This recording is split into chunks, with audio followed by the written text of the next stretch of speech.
Yeah. Chilling. But she gives great helmet. You.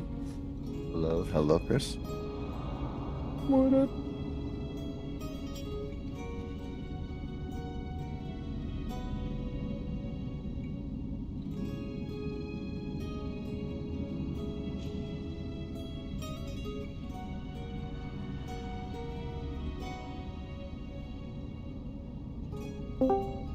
Senpai, come in my ass and call me Obama! Okay. Oh, hey guys. There. Oh, hi. Didn't see you there. So that when you stumbled into the general channel. Or the main channel, I mean. I wish I could say I was drunk, but I think I'm just retarded instead. A little bit A, a little bit of Yeah. B. I was gonna say 6 of one, half dozen the other. You know, it's all right?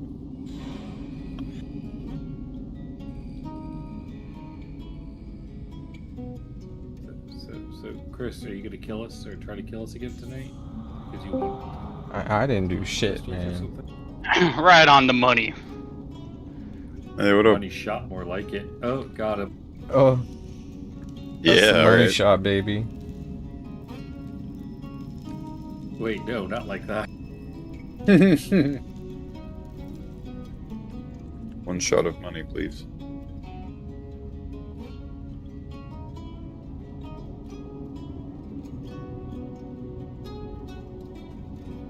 All right. I'm just gonna finish smoking this bowl real quick. I've been in Tailspire all day doing things for us, and it's gonna be a good session. Hopefully, we'll see. We'll see. Unless everybody dies or Chris wants to kill you guys, we'll see. Fuck, man. What'd I do? I mean, It's all right. I'm- The session before you was almost Tyler until Tyler decided to pick on a fucking homeless person. So. Yeah, I'll do it again. I'll execute his fucking ass again. And Edmund is the one that's taking the licks. This is bullshit, you know? Edmund has probably taken the most damage since he's joined the party. That's pretty crazy. Has he taken more damage than Barb, though? I'm gonna go with no, Well, but maybe. well- No. Realistically, has he taken more damage than anybody? Because all of his damage is mostly going to his shield. So does that actually count as actual damage? It's not a shield. Damage though, it's 10 mitigated. HP. That's a shield. It's a ward, technically, not a shield. Shield is a spell. Dummy. Actually. Alright, well, Chris decided you guys are all dying. Or not Chris, but Matt decided you're all dying tonight, guys. Bring it fucking on, man. Let's do this. I'll just roll up another barbarian and destroy the next campaign, too. No, that's fucking good. Classic.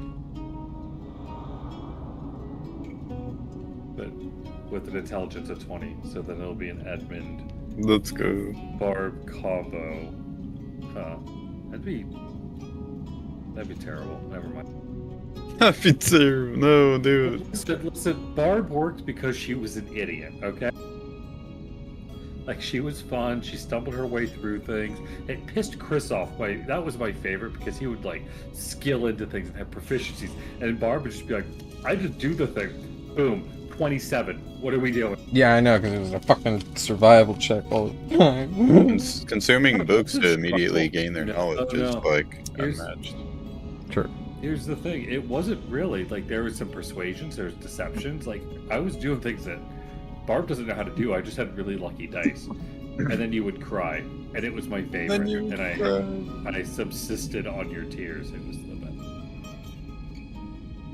best. Savage. Alrighty. Everybody's here, everybody's in, I'm here. Alright. Last time on Dragon Ball Z, you guys all had a good time. We'll just say a good Did I? time. Some of you are cutting off heads, other people were just slaying people's heads with music through their ears. It's just a matter of opinion, and not slaying, not killing them. You're killing them with the music, your ability to perform, essentially. They're all enamored by you hard, making them disconnect from reality. Nevertheless, there was a massive boom at the start of the session. A giant, I wouldn't say giant mushroom cloud, but a substantial enough explosion to create a smaller mushroom cloud. After some questioning, we'll call it, and people pissing themselves, the homeless person that was saved by Pierce, in a sense, gave some info to ANX and Jeva. ANX swiftly brought his hammer down, delivered that justice, decided to split his head from his shoulders, beheading this occultist, this zealot fool. And they made haste to the scene of the accident, where they came across a large gathering of individuals that were more watching than doing anything with the catastrophic calamity that just hit. Nevertheless, ANX and Jeva both took it upon themselves, heroes in some part, as they are, to save these individuals, help them. One really savored a, I don't want to say savored, but had a sweet spot for ANX, or ANX had a sweet spot for him, as this kid tore himself from upper torso, from bottom limbs, and he was just shambling away from the fire in sheer pain. ANX took, was it pity? Was it kindness? Was it empathy? What was it, ANX? It was fucking empathy. The what lacks around this shithole. Alright. He healed the wound, balmed the aches, the pains, to what he could do, and the haste as he made quickness to the others in danger. In the midst of all this, the keepers came over and, questioning folks, looking over the area, started to make the choice of who lives and dies. ANX managed to talk them into leaving this boy alone, this half of a person. Damn. Timmy 2 Feet. That was his name. That Was. Timmy No Feet. Was. Yeah, his name is Nimmy. Yeah, thank you so much. So, Wait, will we repeat that? his name is Nimmy. Nimmy No Feet. That's right, Nimmy No Feet. Give me 1 second. I We didn't- also allow for Zimmy Zero Legs, but I think Nimmy will stick more. I didn't get that name last time. Give me a second. I have to re-note his name. God damn it. Where is my names?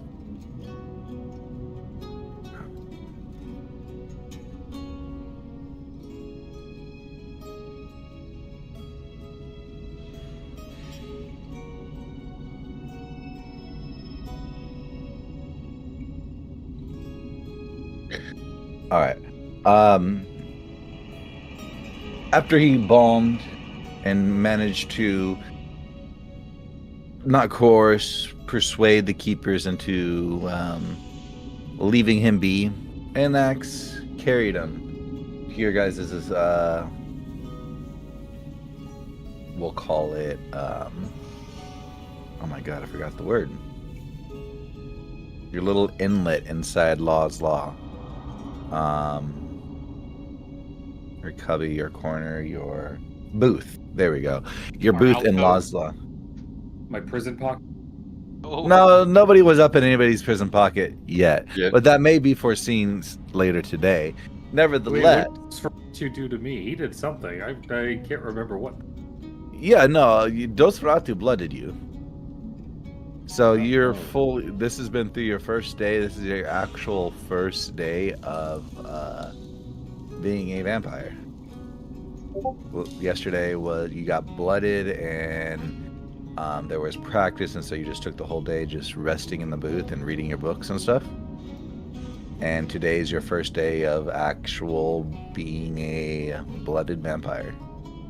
And so there'll be things going on with you today that's going to be a little bit. Matt, I don't know if you ever had the talk, but things are going to happen to your body, okay? It's normal. You just got to accept it.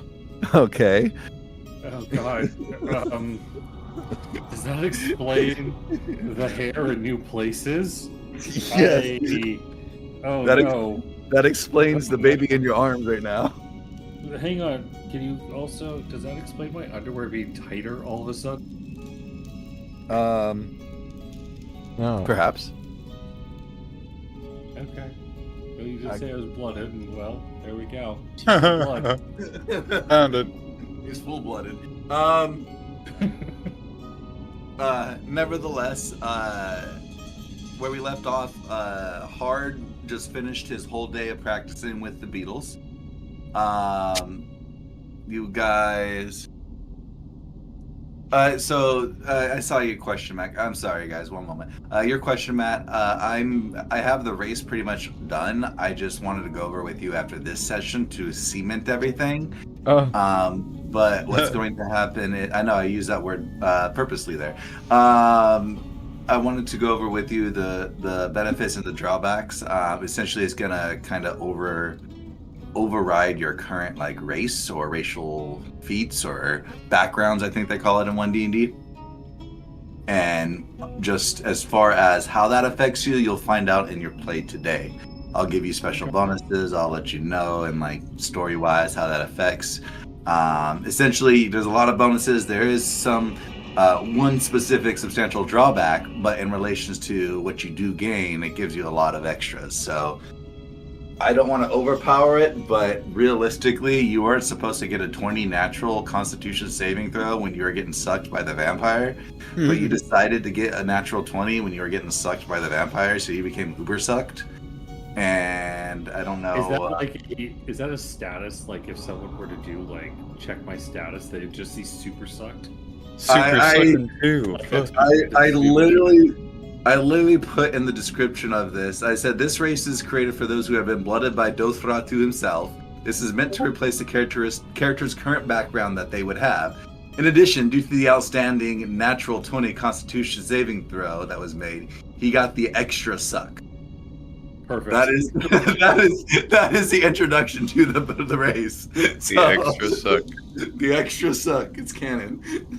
Okay. You don't get bit, you get sucked by vampires. Whoa. Anyway, that's why I sent a message. I was trying to sidetrack. Keep doing your thing. We can talk later. No worries. But Hard had a very substantial and progressive day when practicing with the Beatles.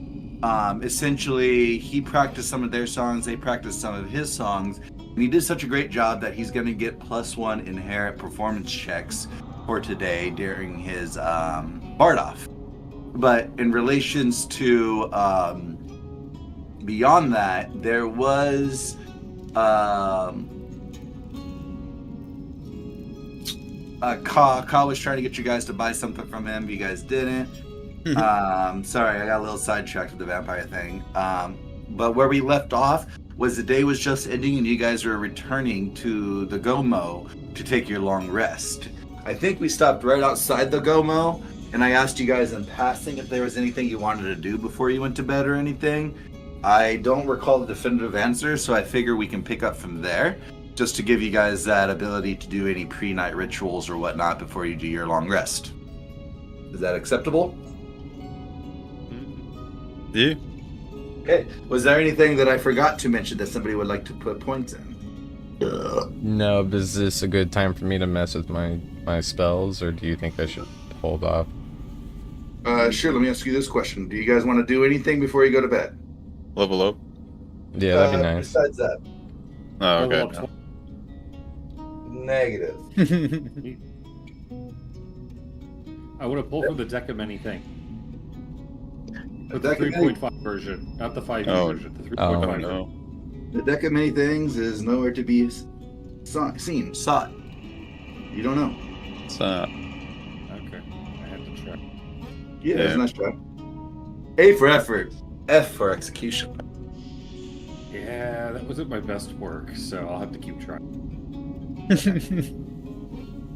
So if not, then yes, you guys can go into your long rest. As you guys come walking up to the Gomo, you do notice that the celebration today seemed to have been a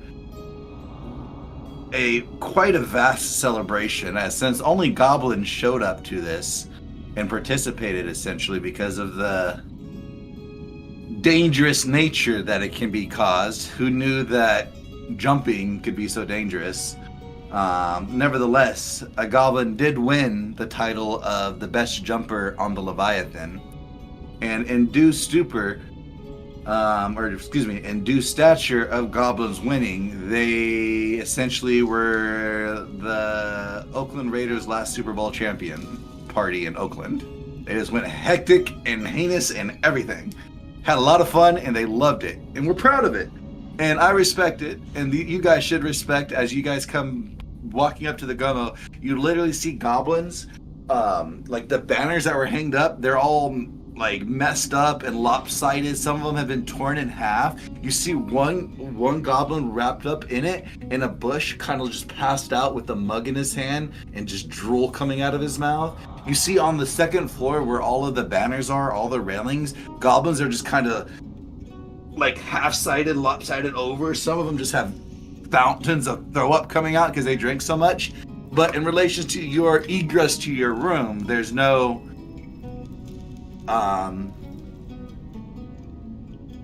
blockage. There's nothing stopping you from going there. It was just more along the lines of the flavor of the aura of the Gomo at the moment when you walk home.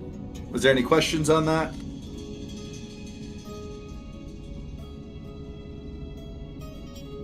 No? So silence is golden. Do you guys want to continue to your room to take the long rest? Yeah. Indeed. Okay. Alright. Yeah, so go ahead and mess with your spell list. Take your long rest. Are you guys doing anything particular before you go to bed? Just gonna make a bunch of good berries for the next day.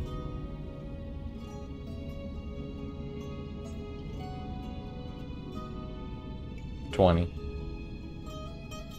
Damn.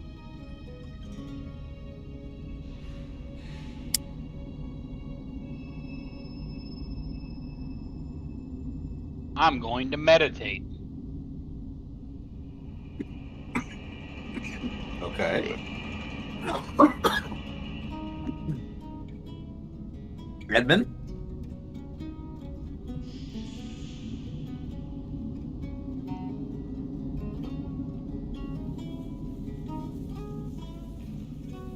Good Are talk. you doing anything?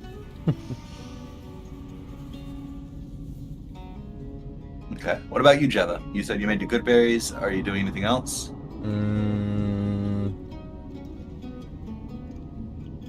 No, nothing particular. Just swapping some stuff out. Okay. And then hard. Are you doing? Yeah, I'll just be looking over a kazoo that someone threw up on the stage during my solo performance. Just checking it out, but I'll just be laying in bed while I do it.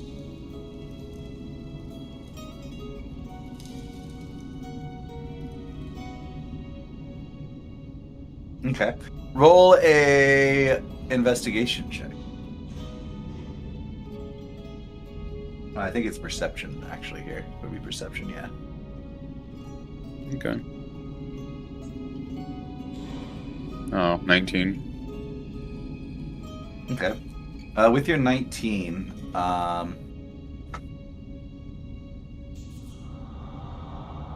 why didn't I gotta reload, guys? Your roll didn't show up for me. I'm sorry. I've been in here since like 9 o'clock this morning, so give me one Get a second. life, Shane. My God. Jesus. Sorry, I was doing a bunch of different side things. I think you guys will like the set list tonight. Oh boy. Were you ERPing with yourself? Were you like, Yeah. oh, Edmund, kiss me on the face? Mwah, mwah, mwah. No, I was gonna say I had one hand on the keyboard and one hand on the board. If you get it, my long slab of a dick. Well, Oh. well. Damn it. I almost had it. You can still have it. No. Oh, send it to me in the mail. Incoming? Emphasis on coming?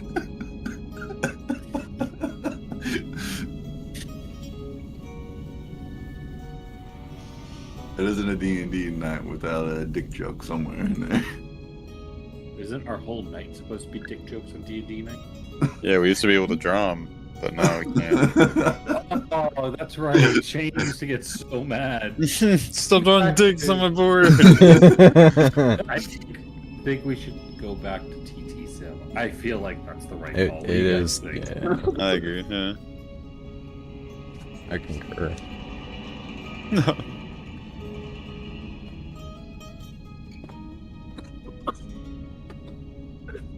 I will say maps on TT Sim was a lot easier to do. Yeah, especially now that there's probably a bunch of fucking cool tools out there for building that shit now. It's, Maps are so detailed though on TT Sim like they are Yeah. in Tailspire. These maps are fucking gorgeous. Sir, I like the screenshots on this too compared to TT Sim. Yeah, it was Oh True. yeah, I know. I know Yeah, too. there's no dicks in them. That's Yeah, why. that's why. But we can't be creative on the map. Like, Shane is just like, no, you can't do what you want to do. So, it's a D- for creativity Damn. for us. You just got graded. For Fucking us. facts, bro. Back.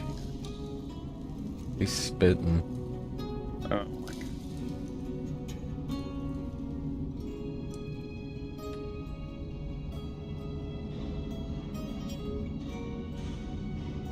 Someone drop a D4 for me. Tyler, you got this? No. Of course. Oh yeah, Thank you. I'm giving my dogs some treats. I'm not even at my desk right now. Sorry.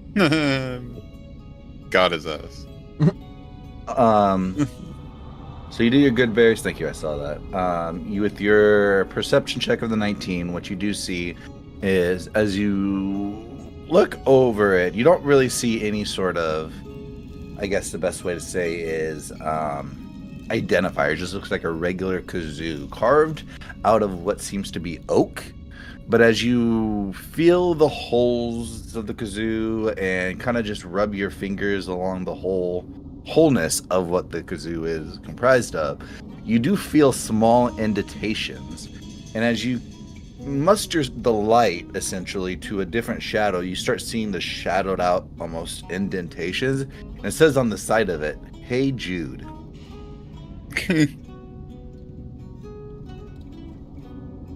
Huh.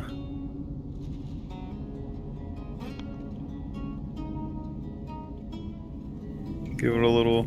I'll give it a little test, little toot toot. Okay, give me a performance check. No. Oh man, you know I can't do these.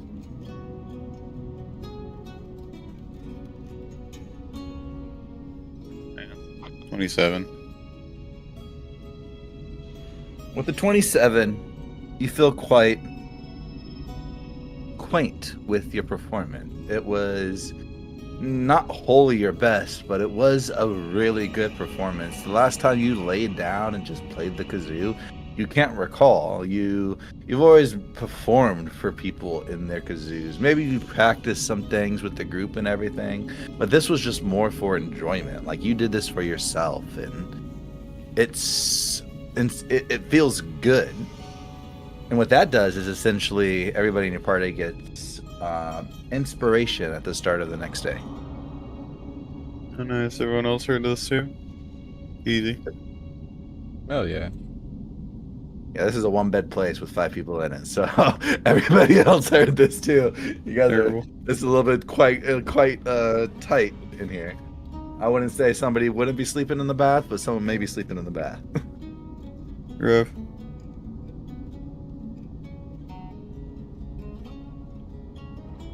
Nevertheless, anybody else doing anything before a long rest ensues?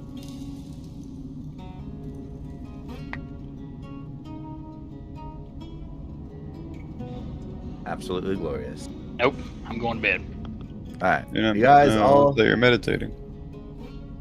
Oh, then go in bed.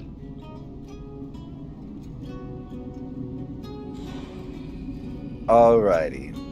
A long rest ensues. Congratulations. I'm Can I- going. Go ahead. Can I cuddle up with Hard? Hard, do you yeah. allow it? He can be I my mean, little yeah, jetpack. Who's the Yeah. big spoon? Who's the little spoon? No, I'm the big spoon, obviously. Oh hell yeah! He said I'm his jetpack. I'm his jetpack. My jetpack? Oh, fuck, okay. Okay, so Hard, you are the little spoon or the big spoon then? I don't know how you can be the big spoon if he's a jetpack. That's my only thing. Be a little spoon. I'll be the micro spoon. I guess. So Micro spoon with Anax a giant jetpack. is curled up in the tightest ball that he can do. He's doing the tightest scrunch. His abs are getting the hardest workout right now. Because he's against Hard as he's trying to crunch up perfectly to be a jetpack for fucking Hard being the big spoon. All right, so as you guys are cuddling each other, go ahead. Sorry. I'd like to recall my familiar Okay. and then ask it where that individual went and where he's at and what he did. He looks at you. Individual went to the apartments, meaning where the crime families live, those big massive apartments where you guys saw that dragon. Yeah. And he disappeared into the most northern apartment building. Can't really follow him into the apartment building. I saw him on like the 3rd floor, but then I lost him. I couldn't find him. And then when I thought I saw him, poof, I'm back here. He was on like the 6th floor at that time. I think that was him. Those lizard people there, hard to sometimes track when there's a lot of them. Okay. You did really good, and I'll feed it a good berry, and while I'm doing that, I'm ritual recasting it, and it transforms into a bat, because I think it was an eagle last time. But it's going to, I'm going to tell it to watch over us over the night, and it has blind sense of 60 feet. Okay. And then I'm swapping out a wild shape and a spell, but that's about it. All right. Make your guys' changes to your spell list if you can, or are going to.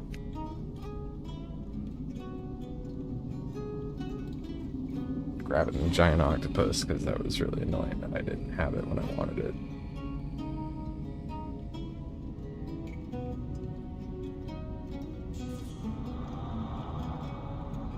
When did you want to be a giant octopus last day?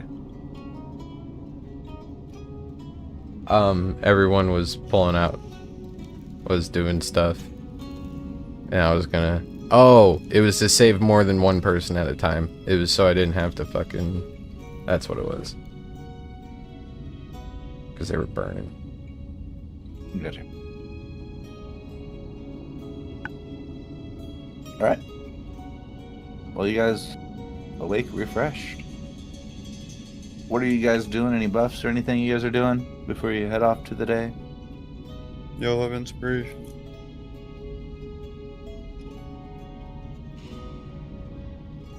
You guys feel invigorated and inspired by Hard. Yeah. Oh, neat. No, can't really think of anything. I thought I had something, but I don't.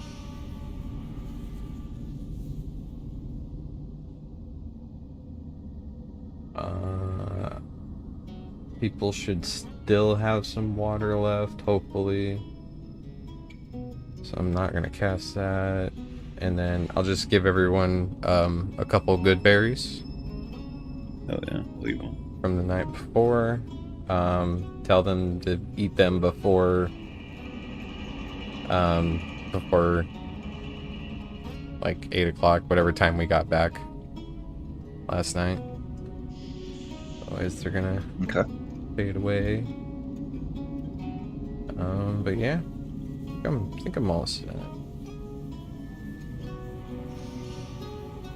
And my familiar will fly into my hat, and I'll put it on my head.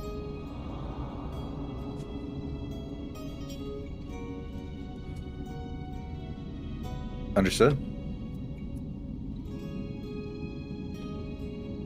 I have a bat hat, and I'm a gat bat. A gat bat with a bat hat.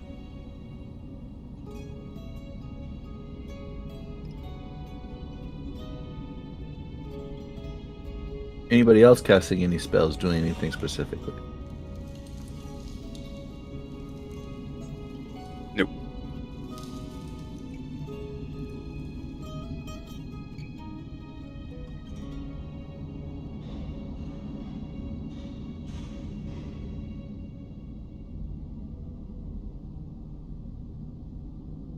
Okay, well, my question for you is, what do you do?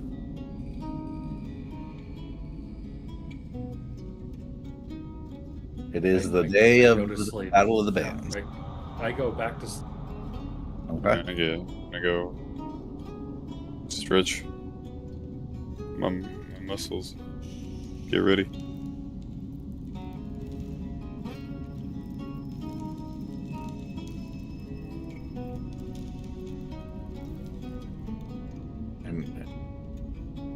Is that all? If that's perfectly fine, I need everybody to make a Constitution saving throw.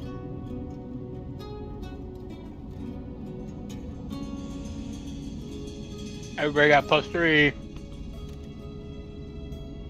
Plus 13.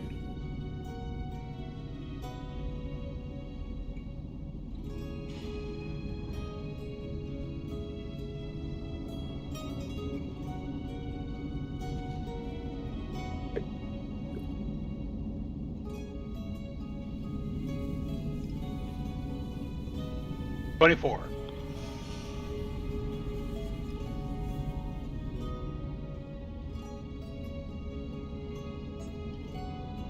Here, Chris. Yeah, sorry, I'm mathing. You're napping.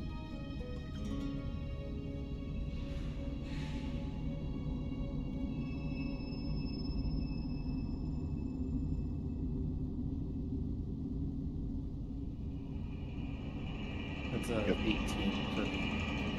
19. Damn, you guys have 11 and 12. Holy fuck. Okay.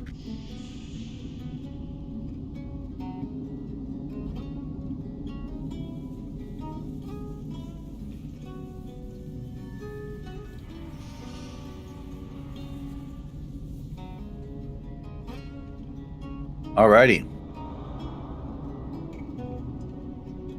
You guys awake? Feeling fresh? You guys feel a little bit of a filmy, like, phlegm on your body. You guys are quite dirty. From all of the buildup and the smog and the smoke and the fires that are just blazing all over this Shalabo area. Nevertheless, you guys are eager to get to the day, knowing that it is the Battle of the Bands. You guys are still inside the thing. Interesting. Let me reposition you to that area. One moment. Where would you guys like to head to? Do you guys want to walk out the front door? What is your demeanor? What are you guys wanting to do? It is the morning.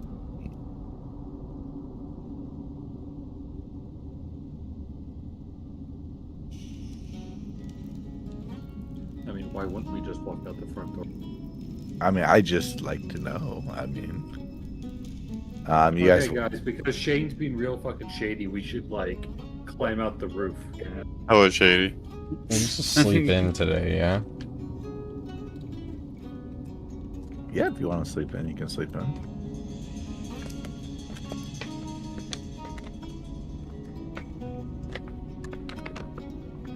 Where the fuck?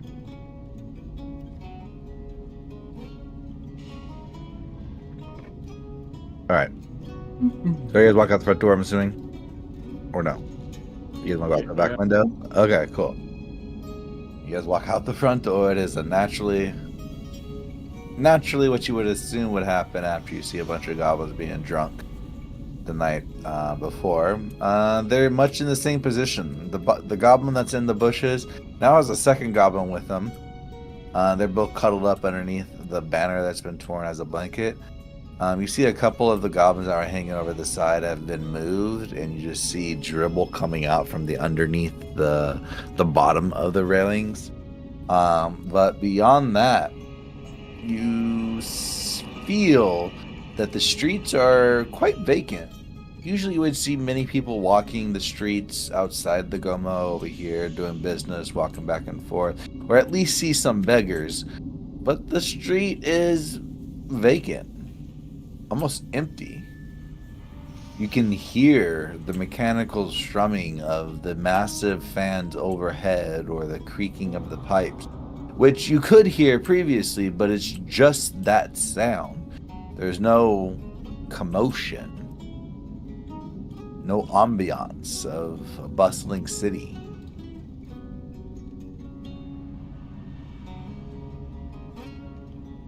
What do you guys do?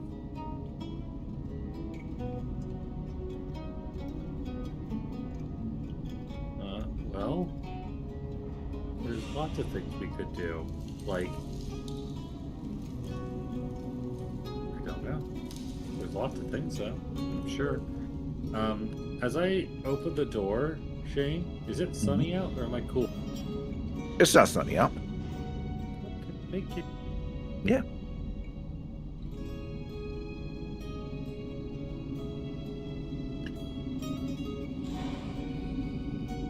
Yeah, do I clock that? That is quiet, or rather more quiet? No, that he. Can I tell if he's different? I mean, realistically, make a perception check, I guess. Edmund, are you trying to hide anything from anybody? Not really. I'm not 100% sure what's going on, though, either. So these are my 5-0. friends. I don't think I really did anything wrong because the pursuit of power is right and just. That's like the Red Wizard thing. So I wouldn't really be trying to hide it. Okay.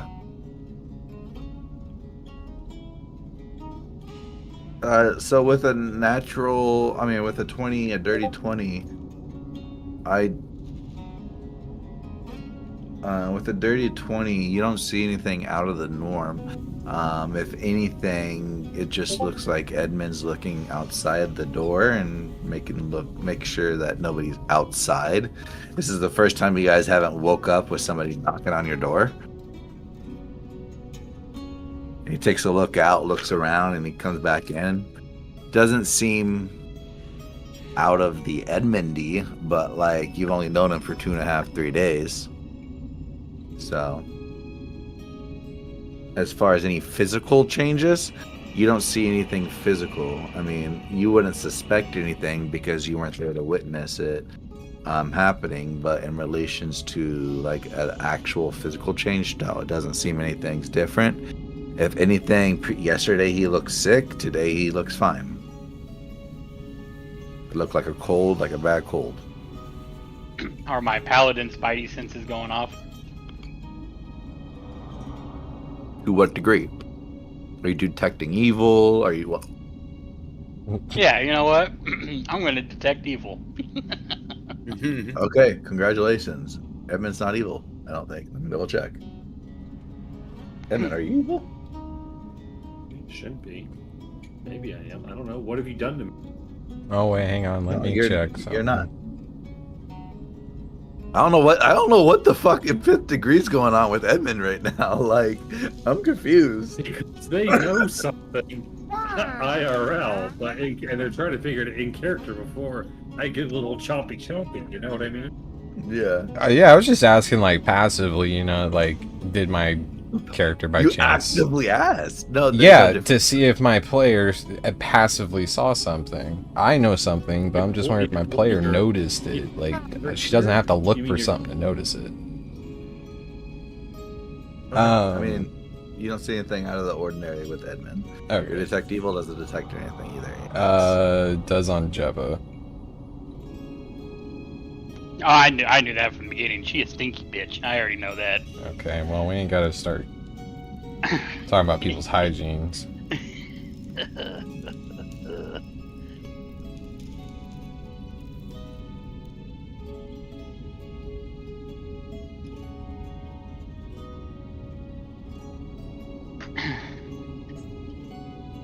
So is it sunlight that affects him, or is it like bright light? You don't know these things. Stop asking. Oh wait, you might know. I take that. In relations to vampires, I would need all of you guys to make a knowledge nature check if you're trying to think about vampires. Oh, I'm good. I was just curious. I'm curious. Like, if his skin was pale, or if his eyes were all fucking bloodshot, or if he's Nope, all that tweaking. shit. What about religion? Can I make a religion check since I'm a paladin? No. Knowledge nature check. Wow. Well, fuck you. I don't want to roll then. Oh, okay, that's perfectly fine. That's within your power.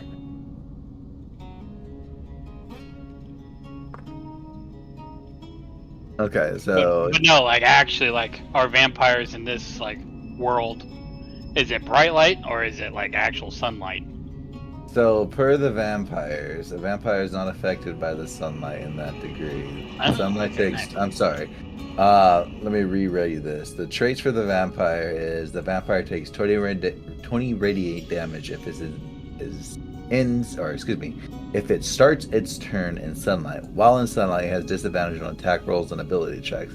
That's the base vampire. He's not a base vampire. He's a blooded vampire. So he still has his features, some of his features, and he's getting some of the powers of an actual vampire, which is what I'm going to be talking to him with for the more finer details and at the end of the session today. But in relation to the weaknesses, it has forbiddance. Vampires can't enter residence without invitation. Running water takes 20 acid damage if it ends its turn in running water. Stake to the heart. If a weapon that deals piercing damage is driven to the vampire's heart while on the vampire. You guys can all look this up on D&D Beyond. Just type in vampire, and it will pop up for you as a monster. So you can read it in there if you would like to know outside of character. But in relations to how it's affecting in game to any degree, it's outside of the actual initial assertion of Dosferatu, which was like 2 days before. You guys wouldn't have an inkling or a reason to go into thinking about vampires at the moment. So, I mean, you can make those checks. You can definitely do those checks. Hard, you don't know anything outside of the normal hoodoo voodoo that you would hear in the streets of the dark about staking a vampire and how they don't like sunlight. But in relations to the whole sunlight thing, you know that there hasn't been sunlight in any part of where you have been in God knows how long, literally. So it hasn't been a worry for them. But in relations to your question outside of character, does that answer it? Yeah. Maybe. Okay. Potentially possible. Okay. Well, Edmund, you clocked that it is more quiet outside since you're the only person that looked outside. Is anybody doing anything? I'm Go also ahead. the only person not obsessed with wondering if I'm a vampire or not. Yeah.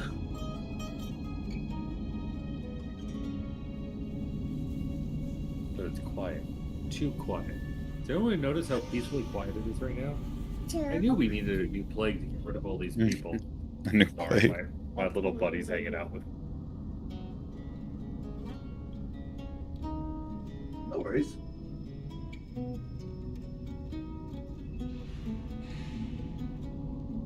You guys say anything to Edmund's question? It's nice. A nice change.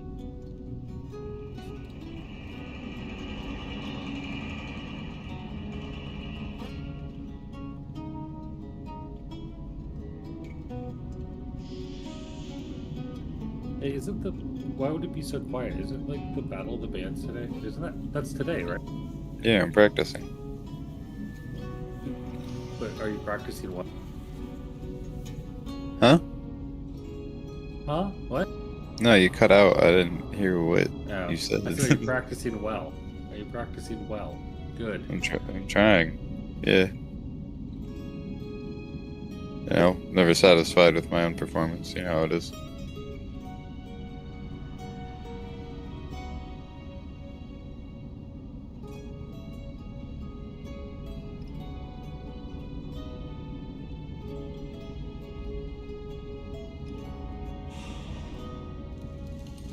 Great conversation. What do you guys do? Are you guys still sitting around? It is about 8:30 a.m. in the morning right now. First torch, as they would put in the Ark.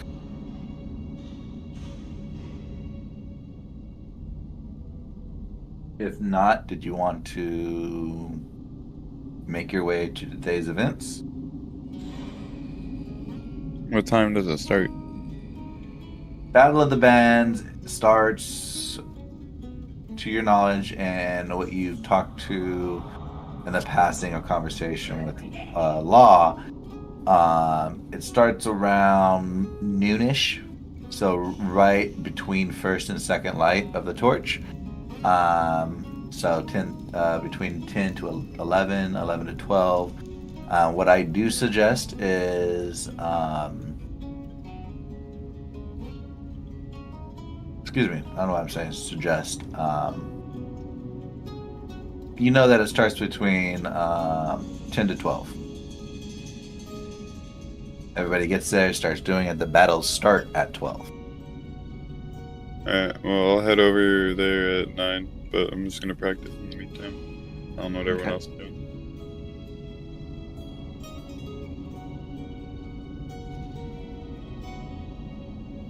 How is everybody else killing time?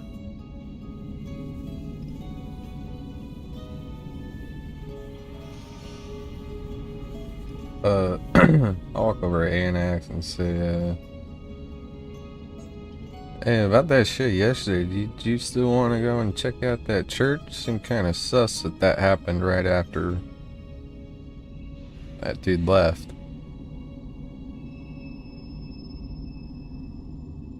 We're gonna need all of our companions for this, because I fear it's going to get messy. You see a grin on her face show up. And then she does one of those backwards head turns, looks at the crew and says, you guys down to kill some time and maybe some corrupt church members? Our companion is going to Battle of Bands. Oh, what time?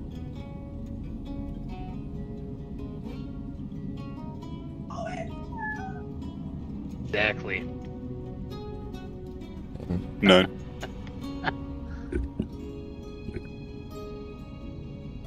Did you say 9? Yeah. At night? So in like, no, in the morning. So like in the next hour or so. Oh, okay. You want to check it out after? Yeah, sure, depending on how long it is. Okay. If that's something you want to do, ANX. Perhaps. Alright. Well, that'd be my only suggestion, but it sounds like we should get going if we're going to be there on time.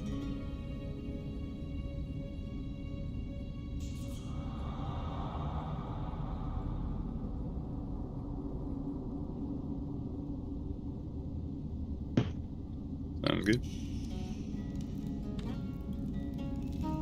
She grabs her hat, her bat flies into it, she puts it on her head, she goes to grab her jacket, remembers it's gone.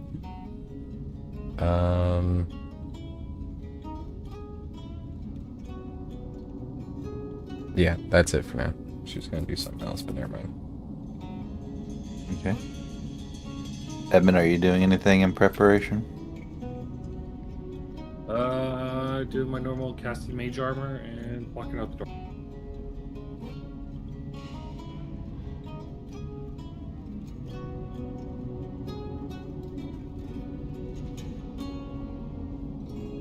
Okay, Anax, are you doing anything?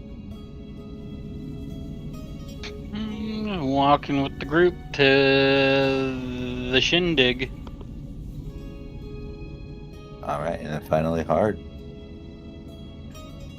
Still practicing until we walk over. Okay. Are you gonna be practicing on your way as you walk over?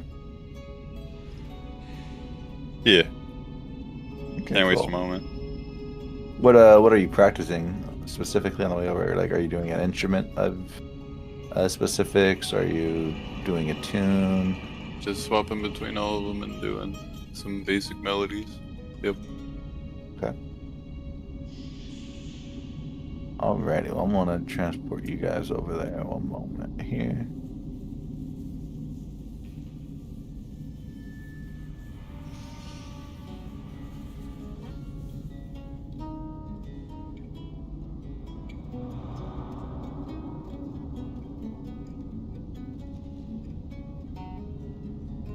With you guys' passive perception, yes, even you too, Anax, with your low passive perception, you guys all witness a very sound and serene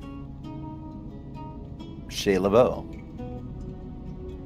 Typically, there's moaning, there's aches, there's groaning, there's begging, there's gunshots, there's murders, there's screams, there's just shrills, there's clonking, there's just everything going off and just berating you, just so much sound happening. But on the way over here, it's very monotone and just very mechanical. Just the atmosphere is void of despair, it almost feels like. The smoke in the air rings heavy. It does smell true and bodes your lungs ill, but it doesn't bring down the aura that you guys are feeling as you approach this. You see, erected in the mass center in front of the area between the church and Law's Law, you see a new grand stage. There are many other stages around this grand stage. You see bands of various assortments practicing on it. You'll be able to get their names here shortly. But as you guys approach, it's just almost beguiling to see something erected so quickly. From last night when you guys left to this morning, almost a whole new just building. Mind you, it's not complete. It doesn't have a roof. It doesn't have walls. It's a grand open stage to allow the music, the playwright, whatever's happening on stage to play true to the audience and the surrounding masses that surround it. And boy, does it surround it. As you come walking up to the actual stage in this area, it's this crowd that first draws your attention, and then the enamoring from, or becoming enamored with the stage afterwards. Excuse me. As you see the crowd, there are motley assortment of literally every class of person in Shayla Bow, and even the head streets. You see some very finely attuned people, or excuse me, very finely dressed people in silk. Some of them blemished, some of them look even crisp and washed. Not a blemish on their skin.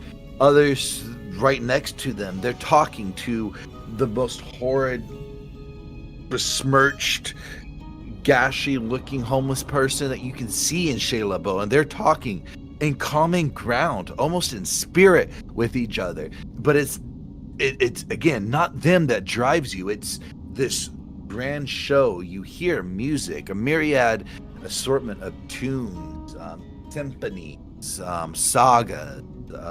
You even see one of these stages have not been quite developed with a band on it, so you see some people going up there and doing odes, reading sonnets and poetry, and just doing open talks, expressing their feelings to different degrees. And it's just the gathering of people here and the feeling of positivity that this is bringing. You see on the stage, from the angle that you are at right now, you see on the stage a Law just bustling back and forth between all these tables, and he has a smile on his face.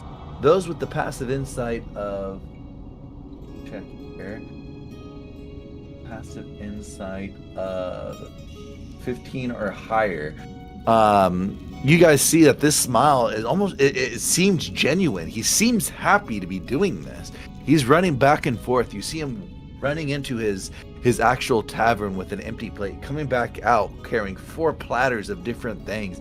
And as he swings around all of these platters very dexterously, these mugs, these flagons of ale just roll off the cart, no hands needed, just roll off purposely and perfectly, and settles on the table before them. You see a myriad of assorted faces on one edge of this one, specifically in the angle that you guys see A and X. You kind of feel the hair on the back of your neck kind of stand on end, because you see sitting at a table reserved in the front row of the stage, you see Pierce sitting there with 2 of his advisors, as well as beneath them, sitting at the foot of the stairs nearby, is one of the giant Palor Warforged, golden armored clad with just a besmirch of rust to show the age and the stalwartness of the structure. You see him standing there, and he's laughing boisterously. You see just mead and liquids fly out of his mouth as he's slapping the table laughing. You see the other zealots there are heartily laughing as well. But nevertheless, as you guys are taking all this in, you guys get greeted by a young boy. Hey mister, hey misters, oh, and misses, and yeah, all you guys, don't forget to get your tokens. You guys want your tokens? It's just 1 copper piece per token, but I can only give you 10. Yeah, I'll take 10 tokens. Awesome. Okay, here's 10 tokens, and he hands you these 10 coins, and you see on the face of the coin, it looks like an orc. It's a very rough sketch of what seems to be Law, and on the back of it seems to be 2 glasses of mead crashing into each other. Here you go. Neat. Yeah, don't forget to play the games. You can earn more tokens, and top token owner and get something special from Law's Law. And he said he explicitly had Khajiit's best wares in mind. Huh. Anybody else? Sure, I'll take 10 tokens as well. All right. He holds up his hands. Thank you. It's 10 copper pieces. Here's your 10 tokens. What about you two? He looks at Edmund and Jeva. You can't play the games without tokens. I'd rather not play games. Thank you. Oh, so you don't want to be the very best? Okay. I'm already the very best. I have nothing to prove to anybody. But are you really the very best if you don't win all the games? All I'm saying is, you feel like you're being goaded on. Well, that's fine, but a fool and his money are soon, separated. So I'm going to keep my money. Thank you. Okay. What about you, missus? Surely the word has been around that you're going to be Law's hot date for the ball. Surely you want to put on a good show. You feel like you're being goaded on, Jeva. I just look out and shake my head. All right. Well, you guys do what you're gonna do, I guess. But anyway, back to my job. Here, come get your tokens for the big grand battle of the bands. Play all the games, have all the fun. Don't be square like those two. The kid looks at you and points, and then he runs away. What do you guys do?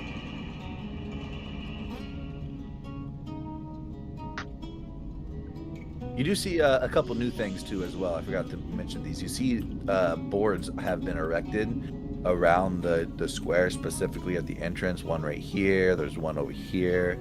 And then there's another one here and another one here for various information if you do want to take out the boards. But nevertheless, if not, that's perfectly acceptable. Huh.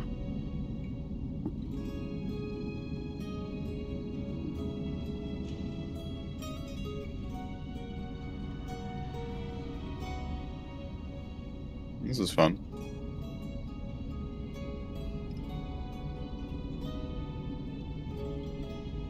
The stage that's erected, is anybody allowed on it, or is that like VIP or something? Well, that's a great question, because as you guys approach, Edmund and Jeva, are you going with them or are you going somewhere else? It's perfectly fine. I'll just follow their lead, yeah. Yeah, same here. Okay. As you get closer, it does look to be like VIP, ticket booth only, essentially, but you see Law kind of wave you up as you guys arrive, and there's no, like, I guess best way to say, a guard or anybody stopping. It's just those people that know they should be up there kind of just go up there. It's kind of I hate to say it, but the special people know who they are, and the special people know who they aren't, and they stay off the stage. Well, yeah, it's damn, but it's just society here in Chez Lambeau. But in relations to you guys feel like you're warranted to go up there for a myriad reasons. The actual stage is to your guys' left if you look up there. But in relations to the tables, you see a couple familiar faces, specifically a few that you haven't seen since you've been on Chez Lambeau, or rather this Leviathan. You see Roland sitting with Dosferatu, and they're sharing a drink. Beset next to them is Muriel, sitting there with Lavath, as well as Aldry, who's sitting there quiet and drinking what seems to be a clear glass of liquid and water. As you look at her, she seems a bit plump. Nevertheless, right before you guys at the top of the stairs is Pierce. And then to your right, you see a couple other myriad groups of people. You see the Goblin King standing on top of the table, hollering, already 3 glasses deep. And you know he's 3 glasses deep because he has 2 empty mugs in one hand and a third one being drowned down his throat. To his right, you see a group of kobolds that are just sitting there patiently, quite, how do you say, showing extreme mannerisms compared to the boisterous goblins next door. But beyond that, you see there's some seats saved for you at a table nearby between Aldry and Lavath, specifically the middle center, as if you guys were the star of the stage, or the proposed guests. What do you mean I'm not? What's up? I know exactly where I'm sitting.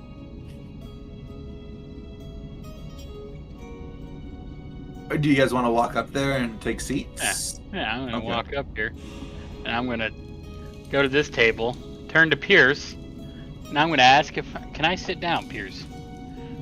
Oh, I have your company. No. Well, you see the Aonax do this. He looks around, and I think realistically he doesn't really look like if he needs it. He just knows it. He just walks up there and does this, like almost second nature. You guys see this happening. Pierce looks up and he's laughing. Yes, my son. Yes, my son. On this good day, you're more than welcome to join. Grab a beer, grab a flagon, put it on my tab, please, please. The zealot's all like, sir, are we really gonna let this blasphemer sit here? This exile? He doesn't really stand for what we do. Oh, please, stop it. You guys are just advisors anyway, and you can advise me all you want. My say-so is final, is it not? Here, sit down, pull up that seat. Tell me, how have you been? I haven't seen you in about, it's been, 10 days, has it been? Has it really been? Have you been gone 10 days from the church? More or less.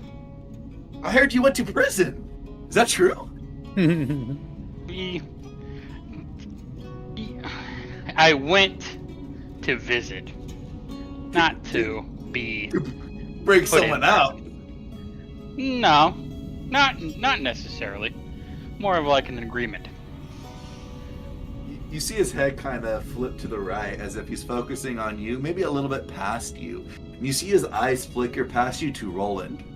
Ah, yes, my son, yes, my son. Whatever you tell yourself, I understand. I have many eyes and many ears and places, and I know your reasons, as you have told me before, and why you left the church, as they say, is because of your own reasons, and in respect, I respect those reasons. Now, my view on those reasons may differ, and all due respect, it's not a time for our differences to play into effect. Did you, Law? Bring my friend a drink. Bring my friend. Is it okay if I call you my friend? Do you care for today only? I'll call you my. Of course. Ah, great. Bring my friend a drink. Put it on my tab, Law.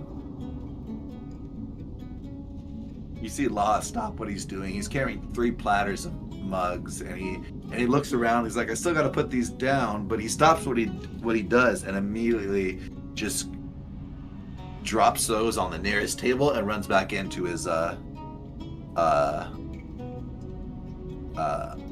runs back into his tavern to bring out what seems to be a small frosted glass, like iced, and it has very dark liqueur in it, and it's transparent enough to see your fingers through it, but just barely. It's like very dark whiskey almost. But he brings it down and he sets it in front of you. Here, for the friend of Palor.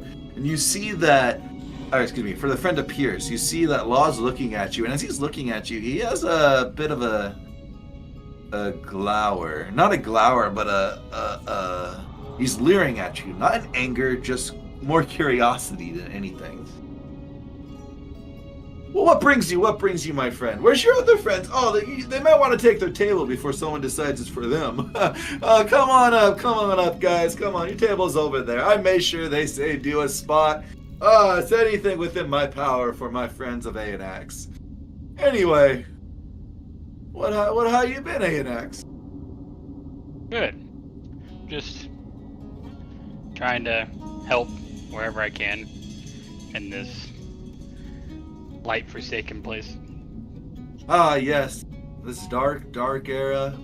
I understand wholeheartedly. It is so dark, and I'm so happy to be in the place of power where we live. Palor's light being able to be shined and put forth on all of our friends. And, it is such a zealous feel of completeness when we help those out. It was so sad about what happened yesterday. So many lives lost. So many children, young ones, at that. It hurts. I drink to them, and he raises his glass. Do you raise your glass? Yeah, I'll raise my glass as well. He raises it, clinks it, and he drinks it. I heard a man of your stature is of constitutional born. And he chugs this drink down. Do you match him? No. I'm not. You're not gonna drink? I'm gonna put it to my lips, but I'm not gonna drink, no. Okay. Are you gonna fake like you're drinking? Yeah. Okay. Give me a stealth check, I guess. Or deception check. Okay. Well, we can do that. Deception, okay.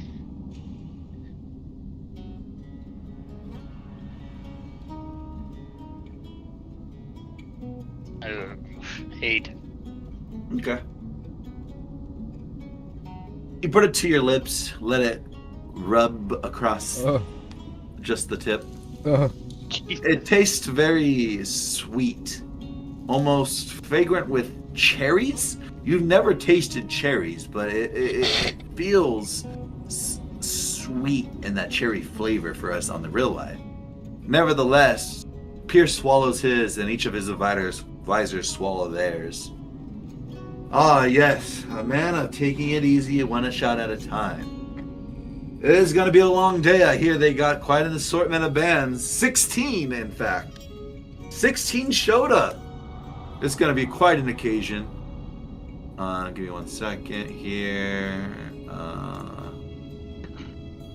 15. Yeah, 16 bands, in fact.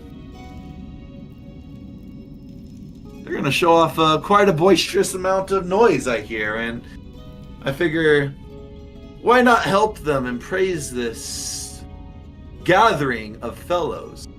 Look out there, tell me what you see.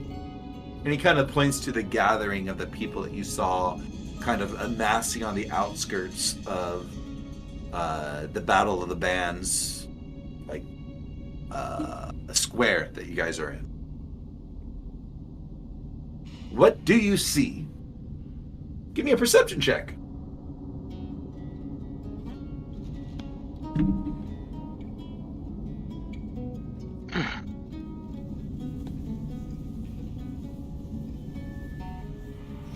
Six. With the 6, you see a group of people. You do note the conversation I spoke before. So in relation to your response, you can use all that information to determine what your response is to him. What do you see, Anax? I see a lot of people being merry and having fun. Exactly. And when's the last time you saw such a large disproportional amount of people be so merry? Tell me, when was the last time you saw the streets so clear? It's definitely been a while. My boy, it's been at least 5 decades. It's been quite a while. The last time it was the uprising 30 years ago. But boy, did those keepers fucking massacre everybody. I felt so horrid for them. I'm so glad we were there to help them. Nevertheless, what brings you to my table? You have your table right there. You're more than welcome to sit and have a conversation. I just wanted to greet my previous. What was he? He was like my boss, pretty much, right? He was like your boss. He was the head priest of your church. He is the head priest of the village. Greet my former.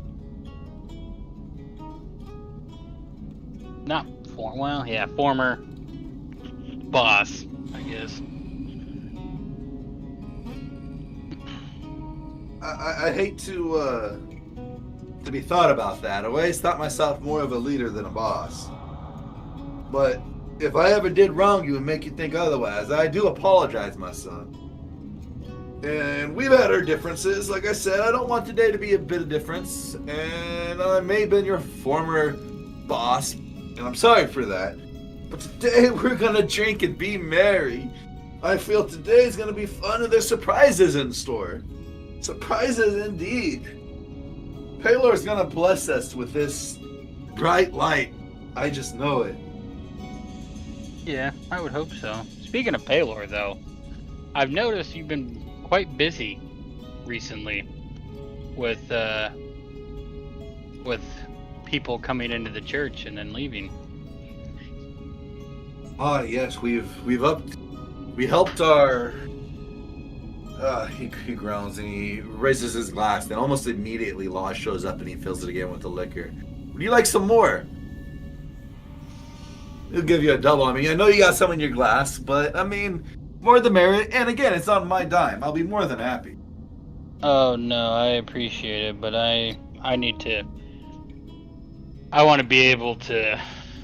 I want to milk this and have fun throughout the whole day, not be only present for a couple hours and then forget the rest, you know? Oh, yes, I understand.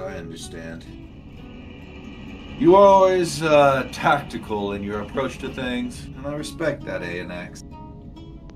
But yes, I have. We've took in a lot more refugees than we normally would, and that's just because there has been a lot more. I'll tell you why here. And he goes, and as he goes to tell you, we're gonna go over to somebody else real quick. Hard. As you're approaching this, the stage, you see ANX walk up and sit down and start this conversation. You look to your right, you see the board, and you see the Battle of the Bands, like layout as far as who's going to do battles at what time. You do see your place on the board with as being part of match 8, which is going to be the last match for the quarterfinals. Let me get you the PDF here.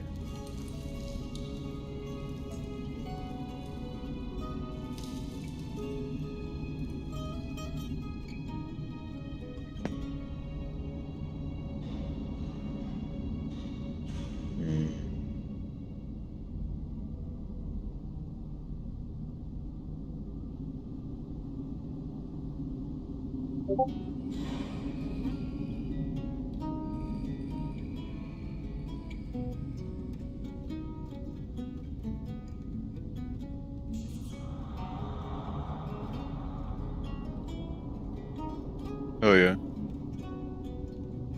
Imagine. So there's Imagine Dragons and Imagine Dragon. Yeah, there'll be a reason why. Okay. You have the Imagine Dragons, and then you got Imagine Dragon. It's supposed to be Imagine Dragon these balls. Yeah. I think I cut that off when I was getting it set up. My bad. I'll add that. Oh, I can't add that in there now. But yeah, the last one's Imagine Dragon these balls. Okay. Fucking ACDC. Yeah. Fucking cucking me.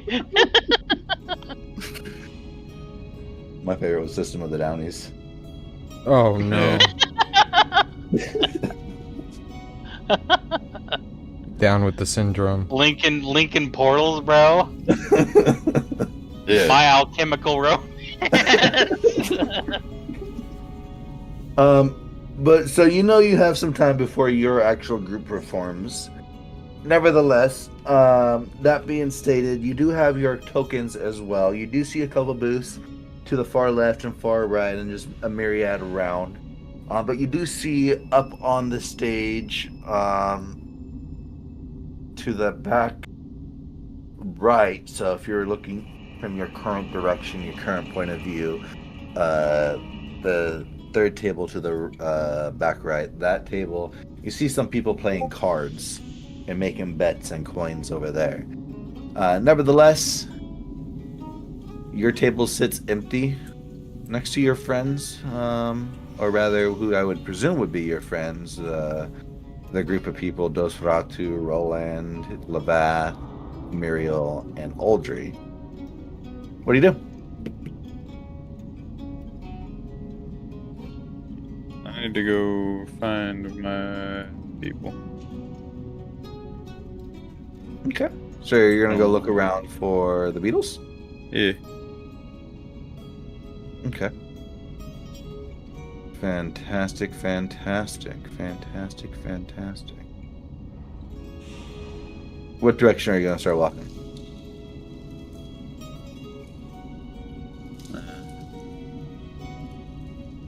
Just gonna start circling around the left side.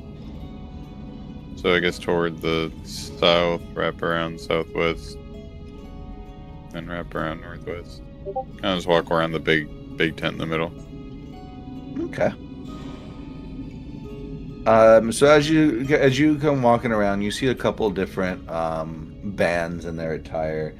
Let me pull up my notes here. Here we are.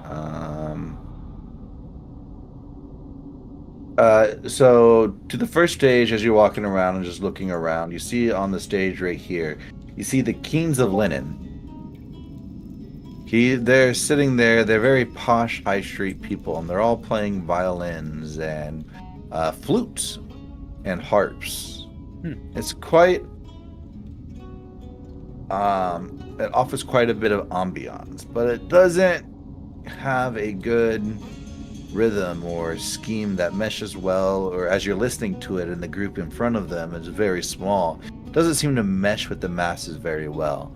Nevertheless, you can tell that they are putting their heart into their music, doing the best that they can. As you continue walking around, you see people trying the booths, trading in coins. Some of them are bobbing for apples. Other people are doing some eating contests and betting their coins on them.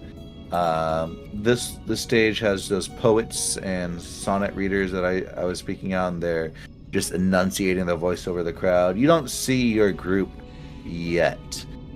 As you continue around, you see another group right here, specifically the Guns and Potions, and you see that these people they have a weird way of creating music. As they're shooting their guns up in the air, they're making the popping of the guns as the actual instruments.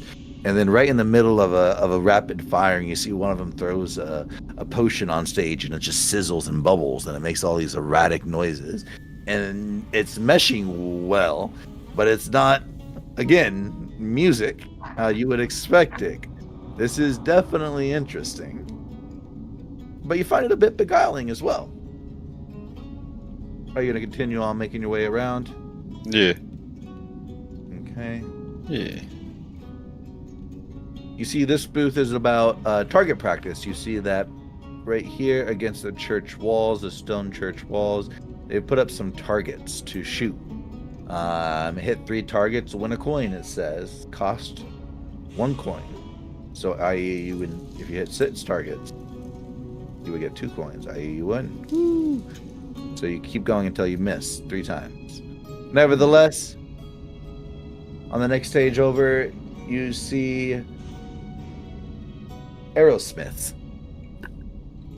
A bunch of giant blacksmiths. One of them's banging on the anvil. The other ones are grinding away on what seems to be a grind wheel. And you see as they're banging and grinding, it's making this almost hard rock music. And they're just non-stop making arrows. They're arrowsmiths. Yeah. Crazy. Yeah, very, very, very crazy. You still don't see your group yet. As you walk around, you continue to see the next band. The next band you see is the Reef Boys. It's a bunch of mermen, specifically those from Muriel's village. You see that they're dressed, some has hearts, some has what seems to be a drum, a very shallow drum that they're just banging on, and it's almost enunciating that's not like the word, it's reverberating the bass much louder than what you would assume for a 3-inch deep little hand drum. And they're making some very soothing music. In fact, those people in front of them seem to be almost entranced by the music. But still, no Beatles. As you make your way to the final stage, you see Mithrilica. Mithrilica, a band known by some in Shalabo. They too match the same almost sound feel of the Aerosmith, but it's much more high-pitched, I guess the best way to say, rings in the eardrums rather than the ding. I don't know how to explain the sounds, I'm sorry. But in relations to like the metal of in relation to the metal theme, it is much more deeper in that metal theme. Every once in a while, Mithrilica, you'll see them just nosedive off the stage, purposely missing the crowd so that they can land on the ground and just hit the ground full hard in what they call their Mithrilica armor, which as you look at it with your perception, you see is nothing but regular iron armor. When they land, you actually hear one of them go, "Ugh!" They got hurt. But nevertheless, they continue on with this stature. As you finally make the full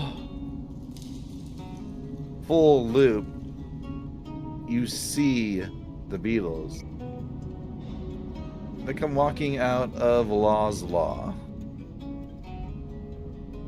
Specifically, you see Ringo Starr first, and the rest of them shortly after. I gotta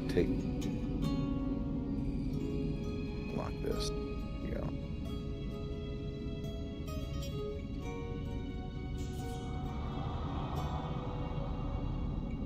Where's Stromberg?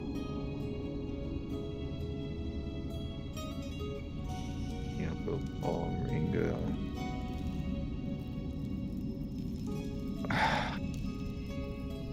Why does this one beetle always get lost? Give me a second. I gotta find this other beetle.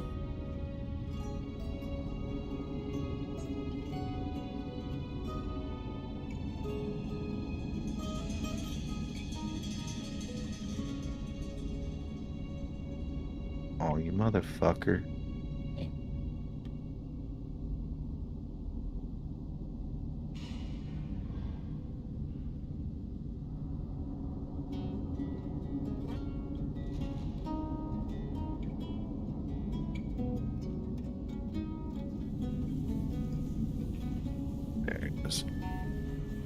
All right, you see them come walking out.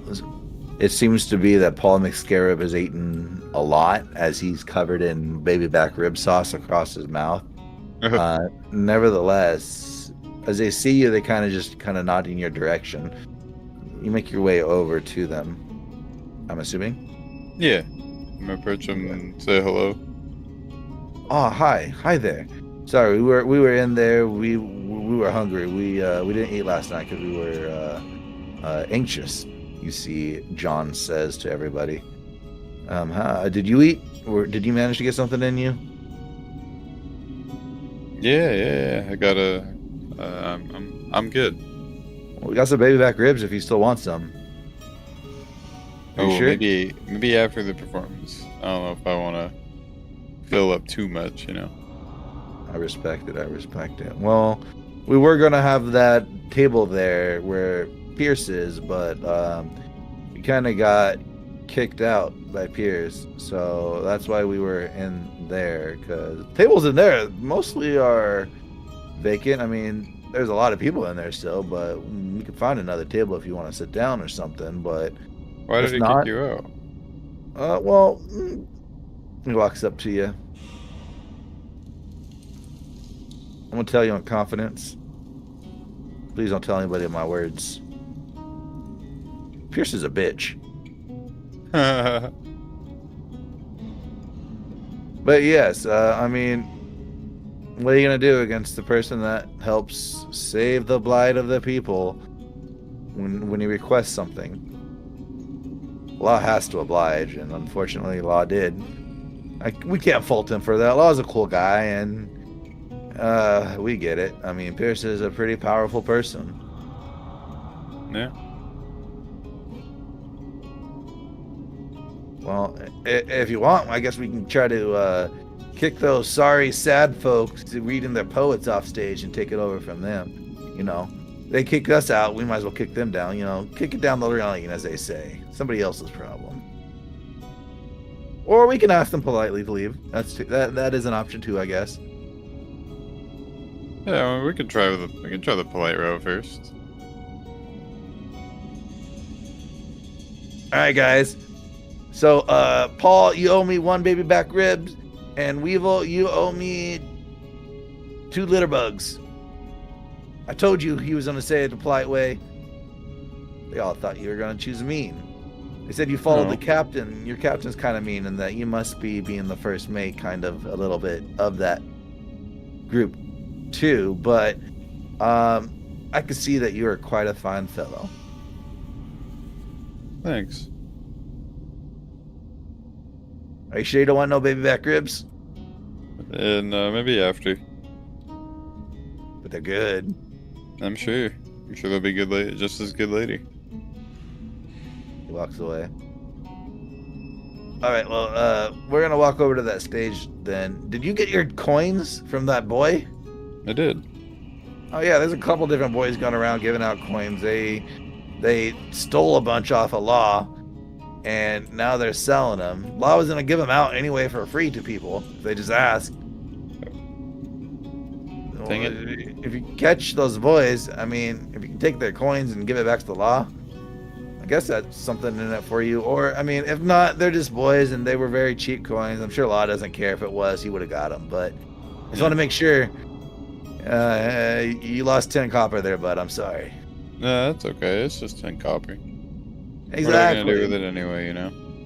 Exactly. I mean, they may get a meal out of it. I mean, that's something, right? They look hungry. There you go. Exactly. The positive. See, guys, I told you he's all positive, nothing negative. Oh, I don't want to give my baby back ribs up. Well, you shouldn't have made the bet, John says. True. Are you going to walk over to the stage with them? Or are you going to do anything else? Yeah, I'm gonna go with them. Okay. So it's going to be the back left corner to the southwest. From where you're at. I'll move them all over.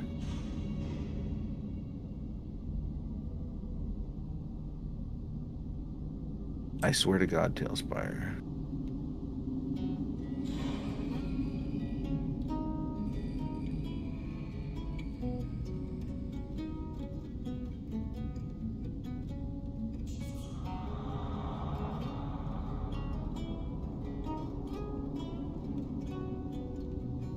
As you approach, you see one of these people sitting on stage, and he's professing something. As you listen, you see he's covered in dark hair, and it's kind of just bashed away over one of his eyes.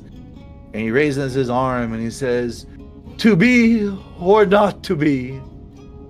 That is the question. For you, would you like to be or not to be? I can make you disappear. It's magic."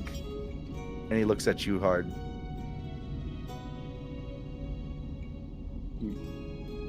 Me? No.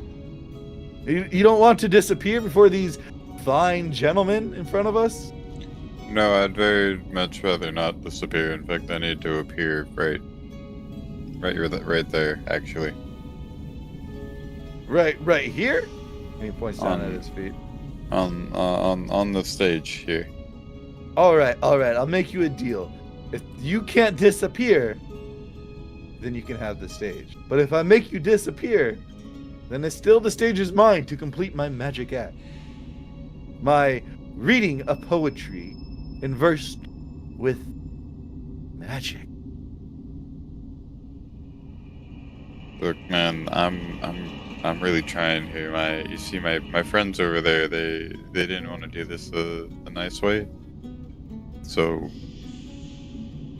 you can have this after we're done, but we need this right now. Well, what match are you? I need to know how much time I'll have.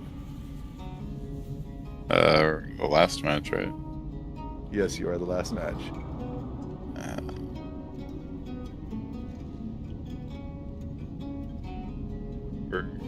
We're match 8, but we need time to practice. Roll a persuasion check.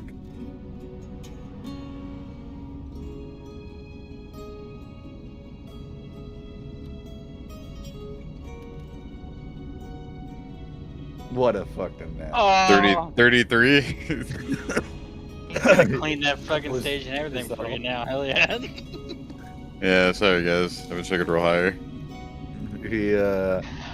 He looks at you, looks you up and down. He looks over at Yoko, and you see his eyes kind of rise. Oh, I guess, yeah. I mean, today is the day of Battle of the Bands. It would be wrong of me to take the stage for somebody that's going to be practicing so much. Maybe in one of your guys' acts you can mention me.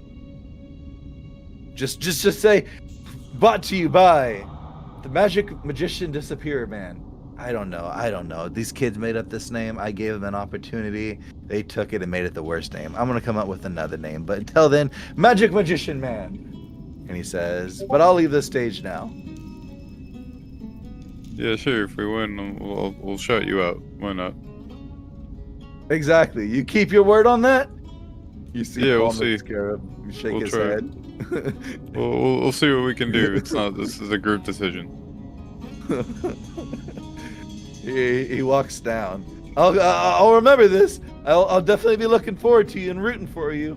Thanks. My Magic Magician Man fans out there, vote for them. Who are you guys? The Beatles? I mean, yeah, I know they're Beatles. No, the Beatles. And you are... I'm hard. Bro, we got kids in the audience. Big, bro. You asked and I answered, man. I'm hard. Nice to meet you.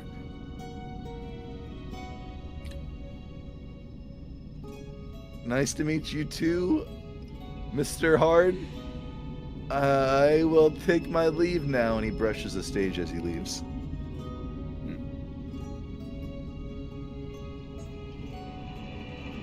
What a weirdo. Shayla Bo has some weird audiences, but nevertheless, the Beatles take the stage with you. I can't put Paul McScarab up there because he would boot everybody off the stage. Give me a second. Let me move everybody else up there. Oh, maybe not. Hey, there's Ringo. Ringo was hiding.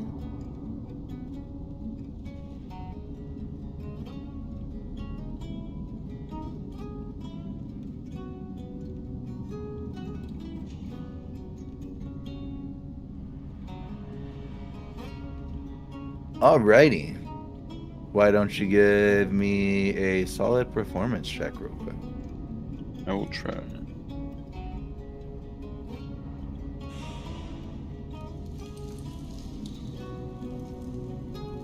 $23. Okay. So you're playing on music. It's pretty good music. Any specific song you want to play? Are you playing a Beatles song? Are you playing a song of yours? Probably a Beatles song. It's their band. I figure I would just be playing whatever their set is. Okay. Cool bean. So you mesh well with the music. It's flowing well. You see John Lindenberg looking up from you from the crowd as you have taken his place. Yoko, too, is sitting idly by, rather standing idly by, eyes beset on all of you.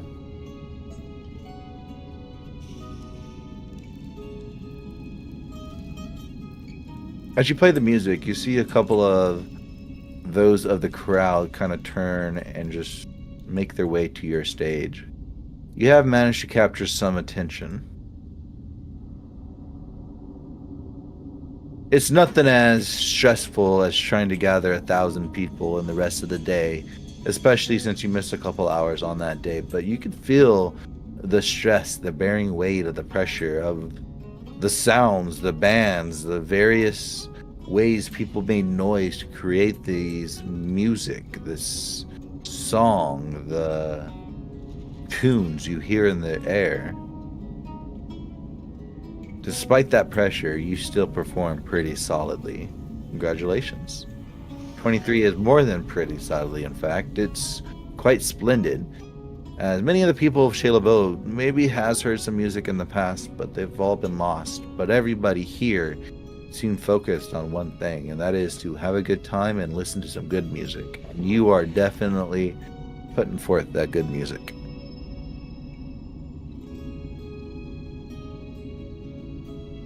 Are you doing anything else? I'm playing music.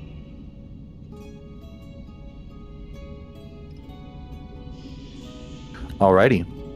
We're going to move over to Jeva and Edmund. Jeva and Edmund, you said you were following them around. Eventually, you saw Aeonax walk up on stage and Hard kind of do a loop-de-loop. I don't know if you followed Hard on his loop-de-loop, but if not, what did you guys do? Are you guys going up to the main stage? Go ahead. No, I didn't want to interrupt, but I did want to, while that conversation was happening with ANX and that church dude, I already forgot his name, sorry. I did want to send out my bat over there so I could listen in, but I honestly just wanted to post up right here, just a little bit outside of the entrance, so I'm not in the way. Okay.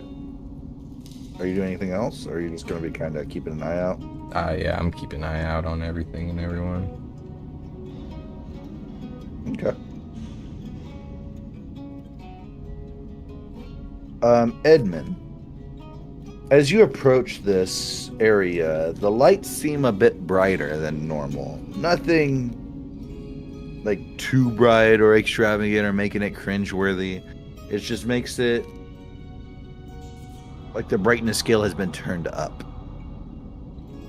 Nevertheless, you're sitting around, you smell the fragrances in the air, you feel the filth in the air. It smells a lot more abundant. But in relations to how you feel pretty invigorated. You feel pretty capable, pretty full. If anything, you feel kind of lean, I guess is the best way to say. You notice that when you woke up this morning, you were more, I guess best way to say is like swole, like cut is the word. But nevertheless, what do you do right now? You see Jeva make her way over to the post and post up. You saw your friend ANX take to the stage and sit next to Pierce. You saw Hard take the stage to the far southwest and start practicing with his band.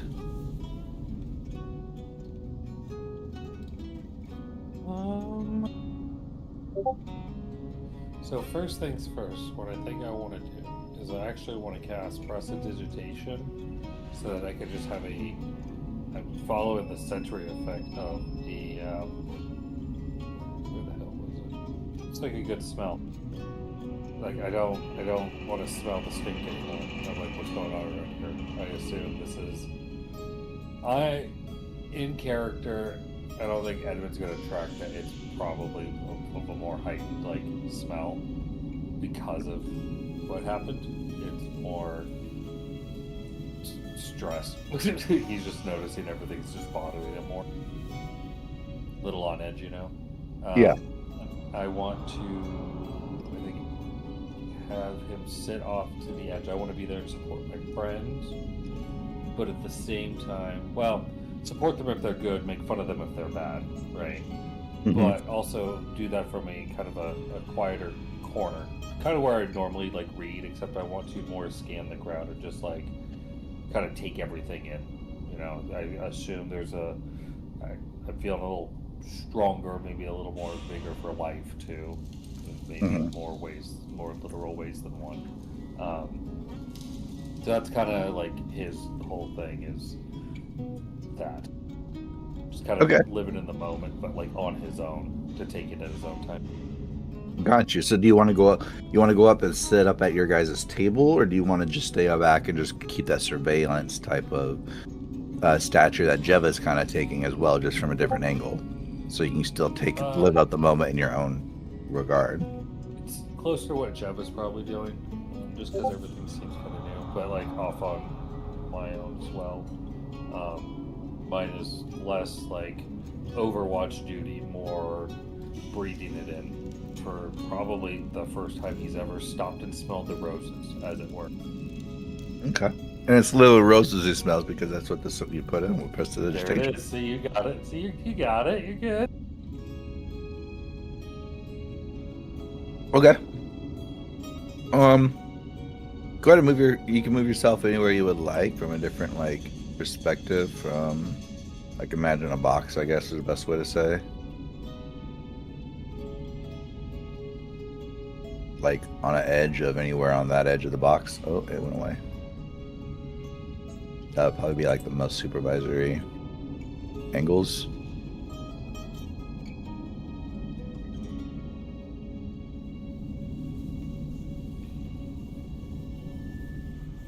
There you go. Just next to the stairs, right over here. I don't know if you saw where I put it. Okay, cool. Just right there. Okay, that's fine. Okay, cool. All right.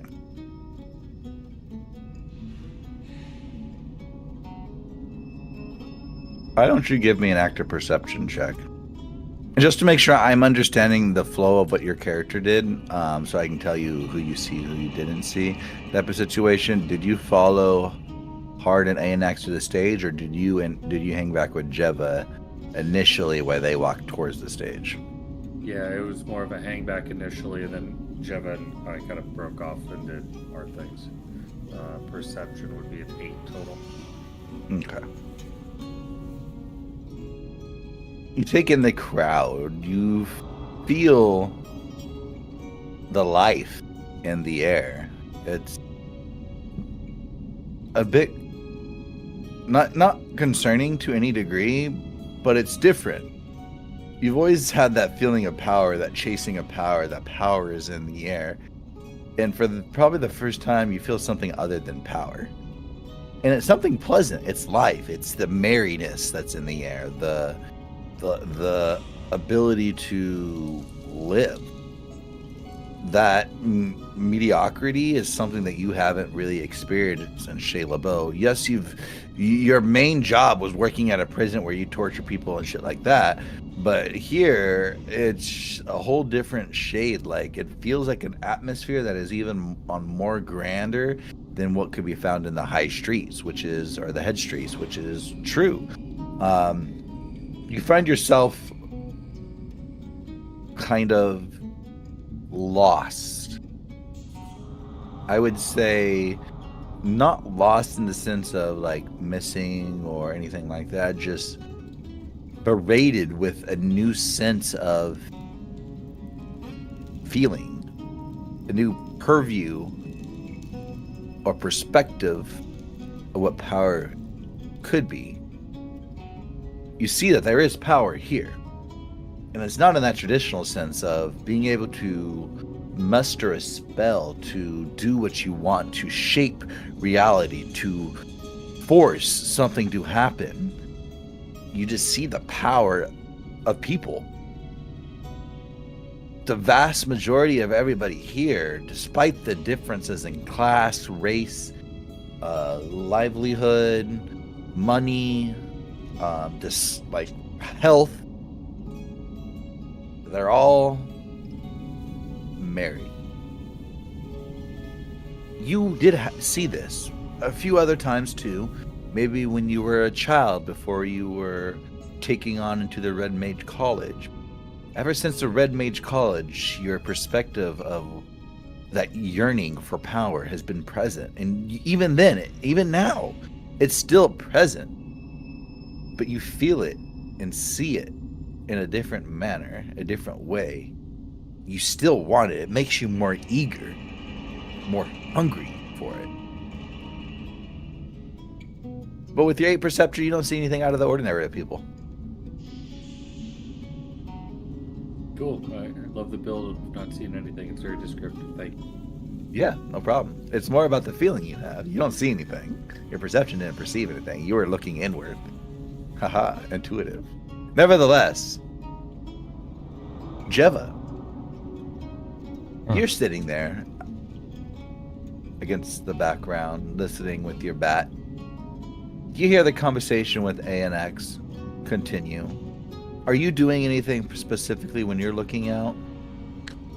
No, my bat's trying not to be noticed or super obvious. And I'm just standing around waiting for the music for Hard to be done, honestly. Yeah.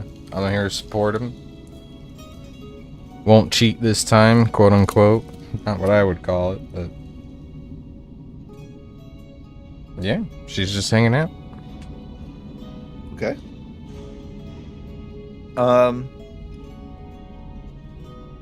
As you are hanging out, you see that kid that kind of pointed at you and called you square. Now he comes running back over. Miss, I know I already asked you, but are you sure you don't want your 10 coins? I'll give it to you for 5 copper. It's a steal. Don't tell anybody. This is that friendly discount. I'm trying to help squares turn into circles. Not that you're a square. Unless you want to be a square. Do you like being a square? I don't think Law would go on a date with a square. Is that what you're calling it? Is it a date?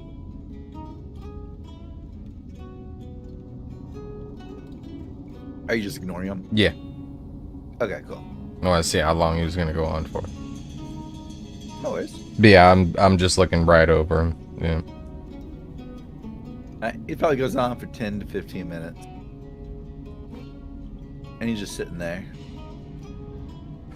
And sitting there. Just looking at you. Every once in a while, you see him turn to someone that's walking by. Oh, yeah, hey, don't forget your 10 coins here. 10 coins for 10 copper. You can play any of these games. They got bobbing, they got poker, they got cards, they got... one second, let me get the other name of the card game that I made.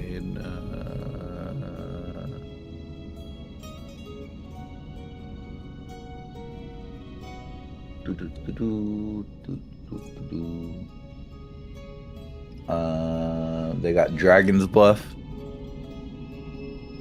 Nevertheless, you see him, a couple more people pay him, and he gives them coins. Runs back over. So you're gonna put out? All right, take a hike. But with the honest question, I'm just a man. I'm trying to make sure my good old man over there, Law, has get taken care of. Are you gonna look hot in your dress? I mean, five copper. I'll give you 10 coins, and I'll leave you alone the rest of the day.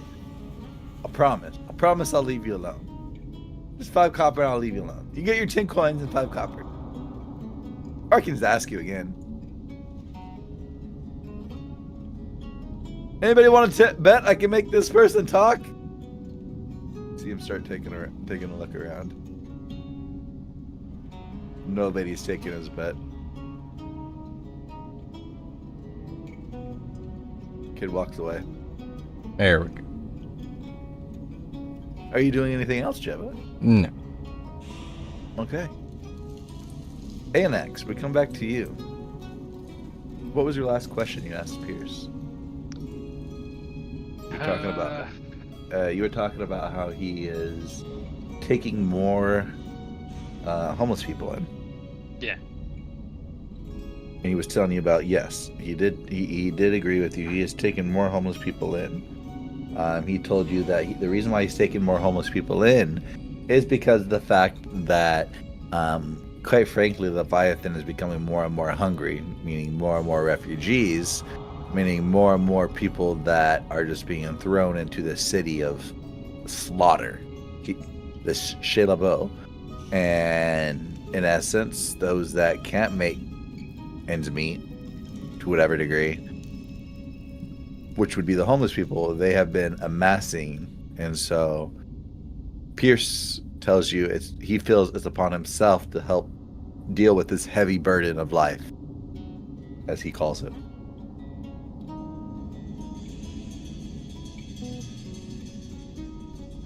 What do you do with them? You just clothe them and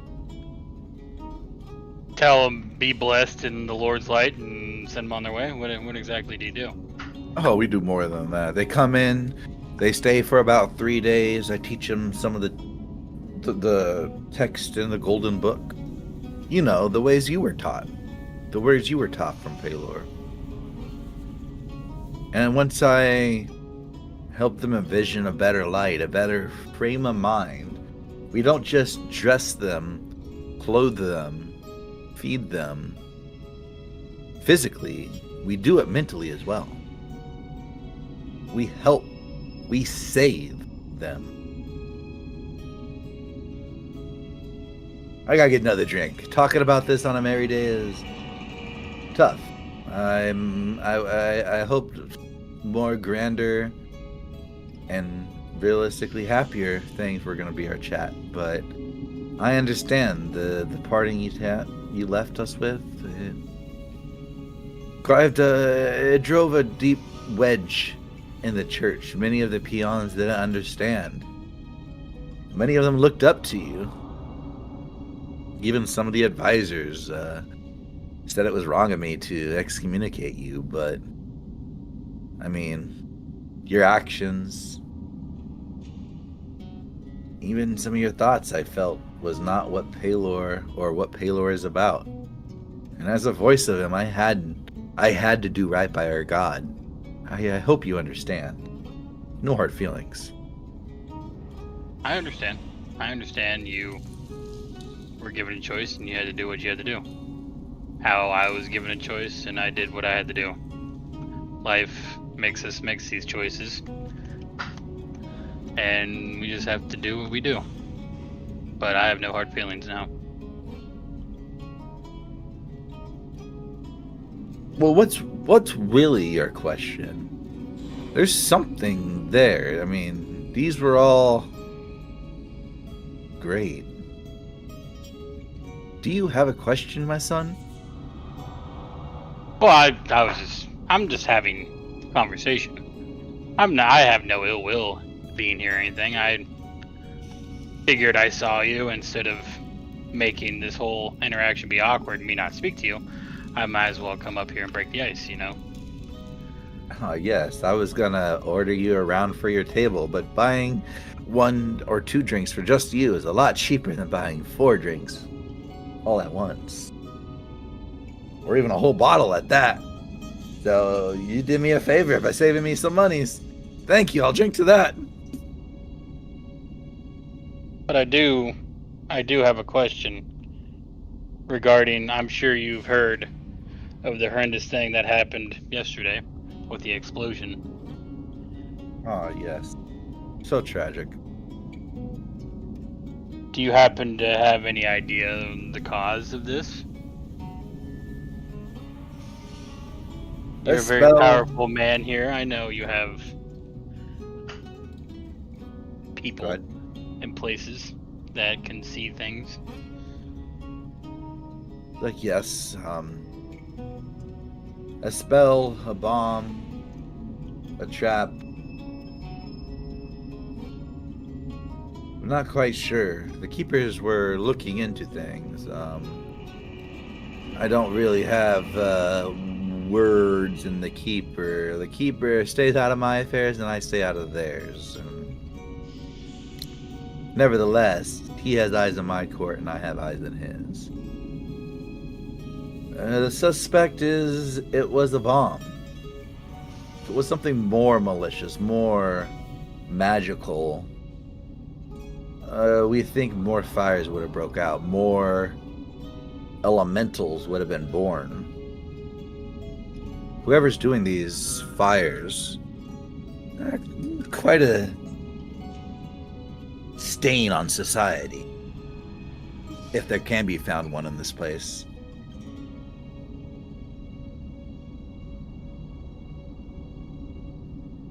But yes, a bomb, I think. I think they said it was a bomb.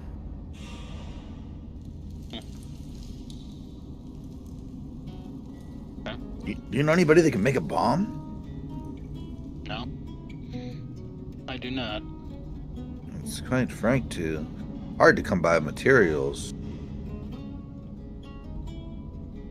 So sad, so sad.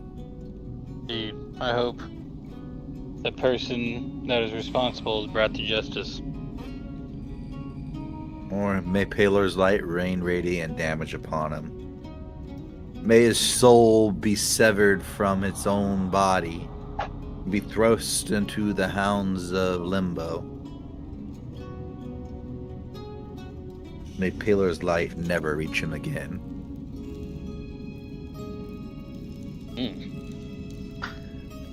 So dark. I don't remember you being this dark. You've always been this dark towards those that are needed, but your missions that were bestowed upon you were much less malevolent. To take the life of someone is beyond measure, beyond a measure of evil. And to take the life of those of the children, to take people's sanity, livelihood, their reason for existing, or their reason to be known as. Have you heard of the boy of Timmy 2 Feet? I have. I would hope so. The keeper said that he was with you. It brings me such joy to know that you are doing kind of what I do and saving people. Yeah. How is Timmy? Shaken up, but Is he not with you now? I'm pretty sure he's back at the inn. The law's law, where I last left him. Is that what Yeah. you told? Is that what you're telling me? No, that's what I'm saying. Down a character. Okay. I Yeah. figured that would be the case, but I didn't know for sure.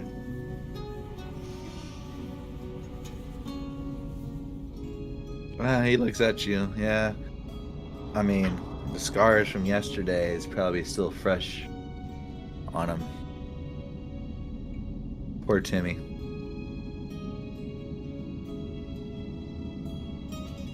He looks at you. You almost see a tear form. What do you do? Nothing. I'm just gonna. I know them were crocodile fucking tears.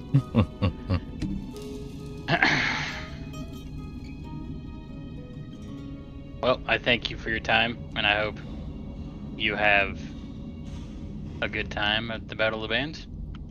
And I will see you around, Pierce. Okay. It's at this point that the first group of people take the stage. Imagine Dragons and the Green Phase.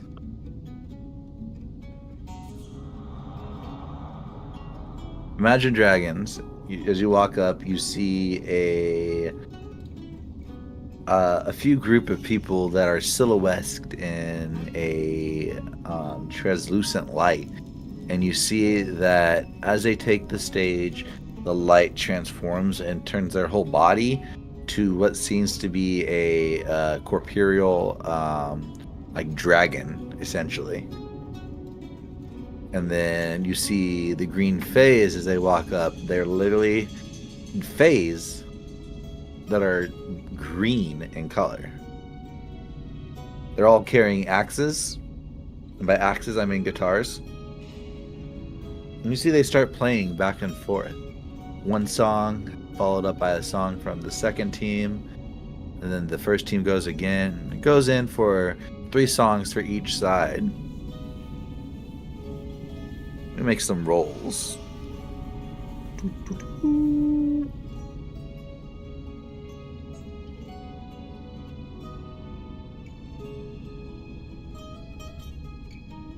Okay. So as they're playing through and through, you see the Green Phase are very passionate about their playing. And as they begin to passionately play, their strings begin to snap. And they become more and more feral and demonic. And eventually they start smashing their guitars into the stage. The Imagine Dragons, on the other hand, hold stoically their poise in their performance. Both sides have quite a different outcome in their performance. But in relations to the oohs and the ahs and the feeling of the crowd, you hear the roar of the crowd go off to the Green Phase. Does anybody want to help do or cast any spell to change the sway of the voting? Or vote in a different way? Or rather, want to support one team over the others?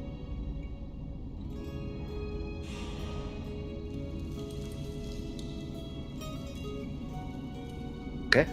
Silence is golden. The crowd speaks, and the Green Phase have won the first match.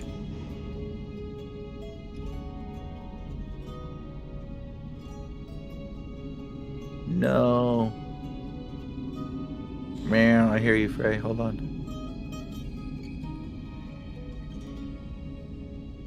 Darn it.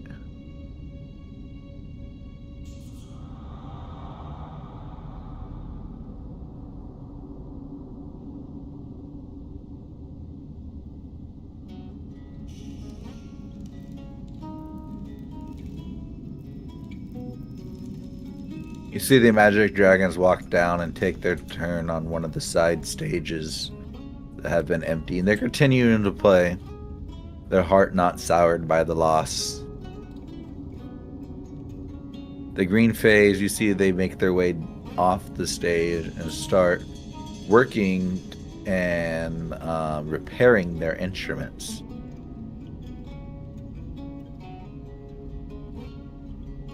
Are you still sitting at Pierce's table, or are you moving ANX? I said my farewells, and then I'm gonna. Oh, no one's sitting at that middle table. Do I happen to see? The middle table is your guys' table. Well, I don't want to go to a fucking empty table and sit at an empty table next to fucking Pierce, bro. He's gonna look at me.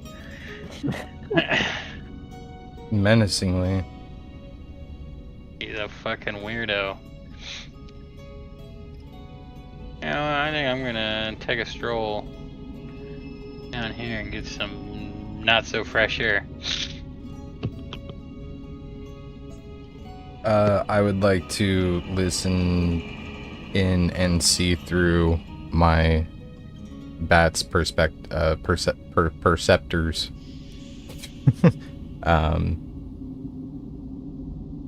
Most of the time, I would like to eavesdrop on this guy. On this guy is Pierce? Yes. Okay. So you're just listening to him for his, when he's talking to his advisors and stuff, right? Yeah, pretty much most of the time, yeah. And I don't want to be visible, like line of sight. I figured as a bat, pretty good hearing, right? For obvious reasons. I mean, yeah. I mean, there's still a lot of sound. What do they call it? Pollution. There's still a lot of sound pollution going on. They would still need to make checks, but it won't be like exaggeratingly hard. Yeah,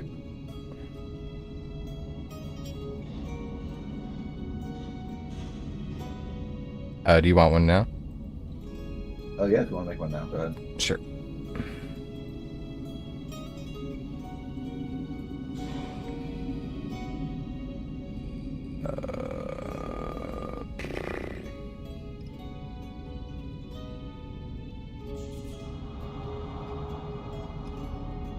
Ew. I guess just 11. Fucking weird. Gonna give it blind sight for 60 feet, but you're not gonna add any fucking bonuses to its fucking perception. I see you, Wizards of the Coast. Fucking lazy bastards.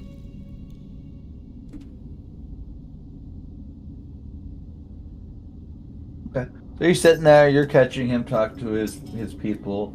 Originally, the conversation after Azius leaves and takes off the stage is just the advisors questioning why he let Azius sit at their table and essentially have a conversation with somebody of such holy power, of his holiness and whatnot. I don't mean Azius, sorry, Anax. But in relations to any disclaiming or worrisome conversation, there doesn't seem to be any. It's just them talking about their despise for Anax, and these two specific advisors, you can tell, don't like Anax, period.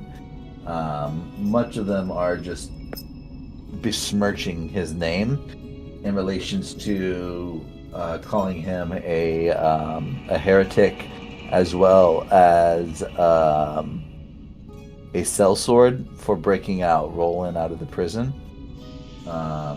So essentially they're saying he betrayed what Palor's all about. Nevertheless, are you doing anything else with your bat or your persons? No, I'll just keep looking through the bat's perspectives. Not a good word. Senses, I suppose. And just keep tailing him. And I'm gonna keep an eye on the bands until it's Hard's turn. Okay. Edmund, are you doing anything?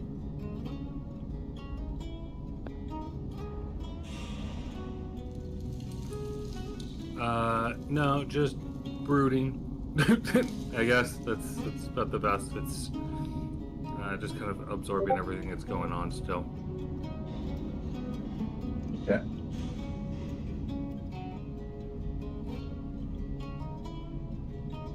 As you're sitting there and brooding,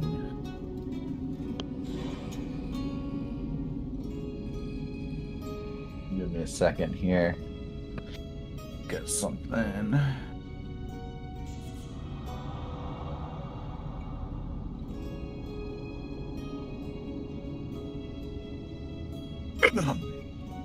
As you're sitting there and brooding, you start feeling yourself become lighter. You feel lighter. Almost lost in thought about what's happening, this new feeling that's going around you. Or rather, the lack of your connection with reality because of the fact that you're focusing on... I don't want to say connection with reality either. That's a gross misoverplay. But your connection with everything around you, like paying attention to the people, like in the immediate sense, compared to the feeling that you are feeling for euphoria or leaner, things of that regard. You look down and you start seeing your feet become almost ghost. And it's slowly creeping up your body. It's not alarming. It feels rather natural. Essentially, you are going to have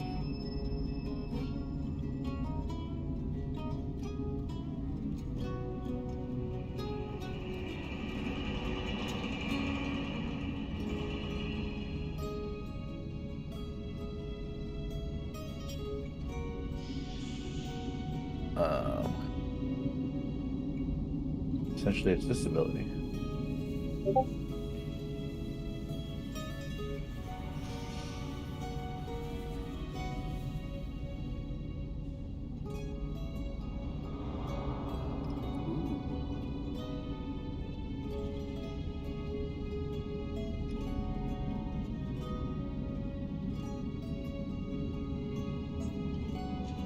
Not quite as powerful, like a vampire can do it anytime, wherever they want, at any point in time.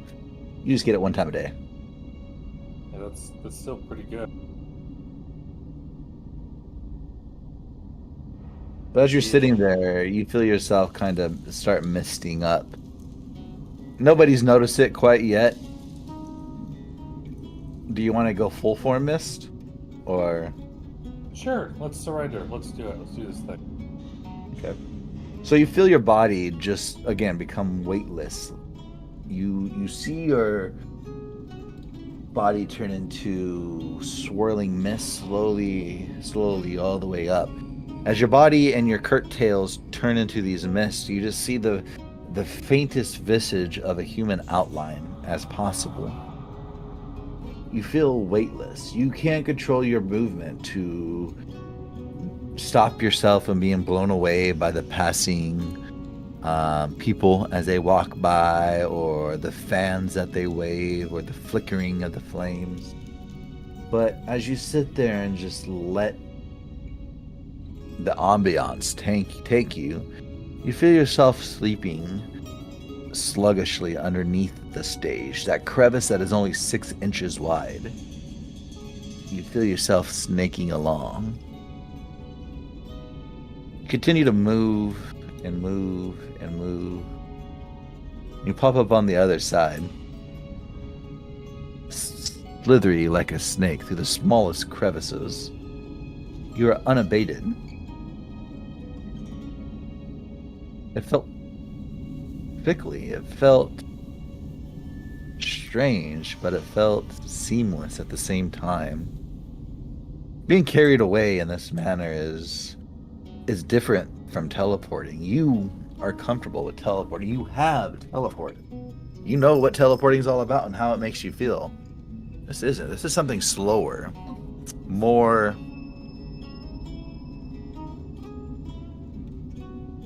aura feeling, I guess is the best way to say. because nothing can stop you. If there's a slightest gap, you can slip through. What do you do?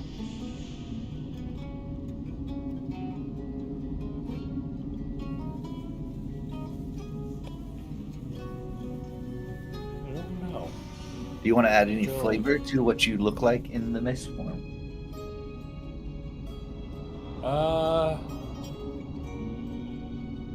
No, I think generally speaking, I would just be a run-of-the-mill fog cloud looking thing.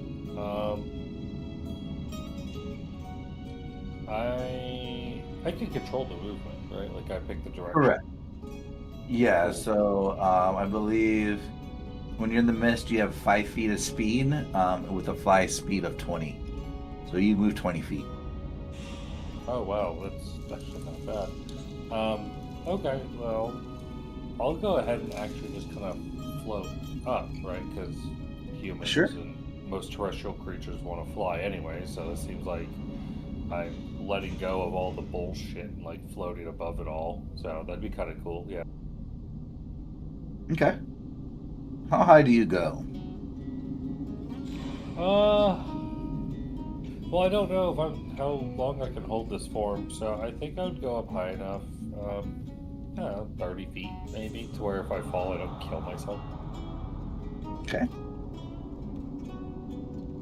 So you go up, take a nice stance over everybody. You're there for a few moments. You're counting it. 1 minute. 2 minutes. You feel your form begin to waver a little bit. Do you want to move back down towards the ground when you start feeling this, or? Yeah, I mean, this is kind of exploratory, experimental for me, so I think I'd be paying attention to all the sights, the sounds, the feelings, all that. So if I feel like I'm going down, I would probably want to get closer to the ground so I don't kill myself. Okay. So you don't want to push your limits. Correct. Okay, I just want to make sure. All right, so you start feeling this happen after about 2 minutes. Your corporeal form begin to become more forefront in the form that you are taking, and you start noticing it. And so you move closer to the ground, eventually becoming fully corporeal after 2 minutes.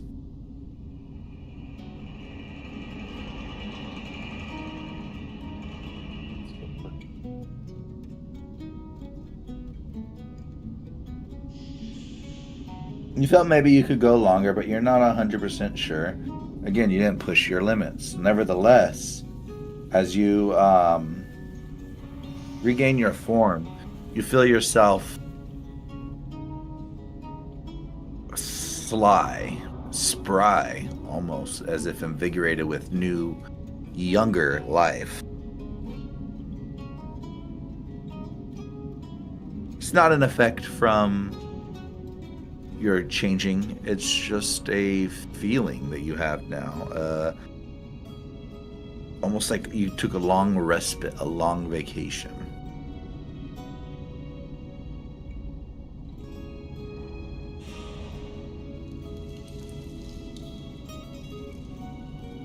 Are you doing anything else? No, just kind of enjoying it all, you know? This is, Okay. I've had new life breathed into me, as it were. Why don't you give me another perception check?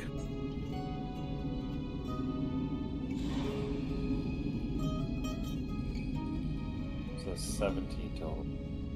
Okay. With a 17 total,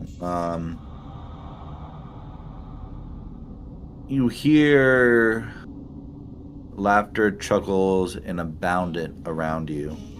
Or, excuse me, and abundance around you. You do catch a familiar voice. You hear Dosferatu. You don't see him at all, but you hear him. He's somewhere nearby.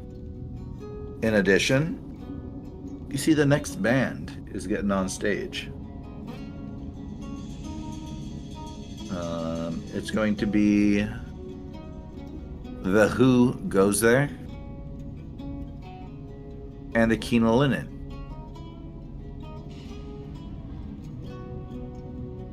As the Who goes up there, as the Who goes there goes up there, that was hard. You see these are giant trolls that come walking up.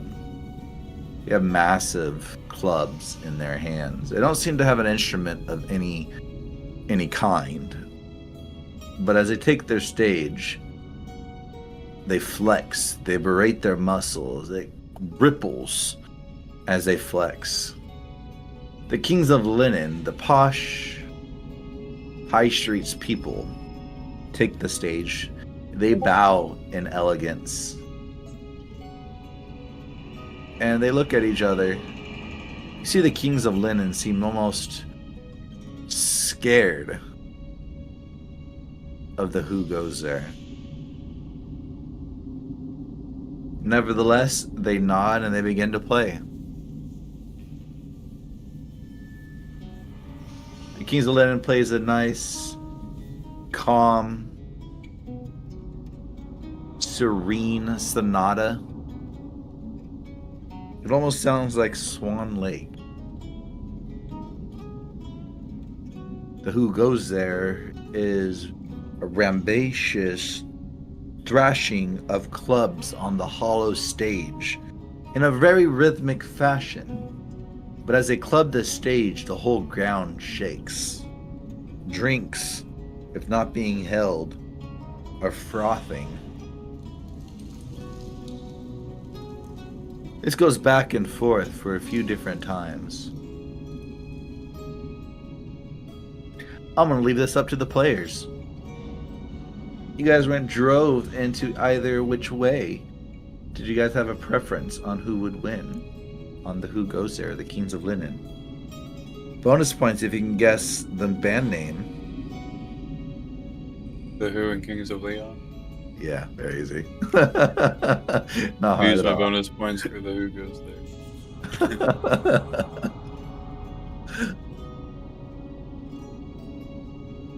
Anybody fighting against the Who Goes There?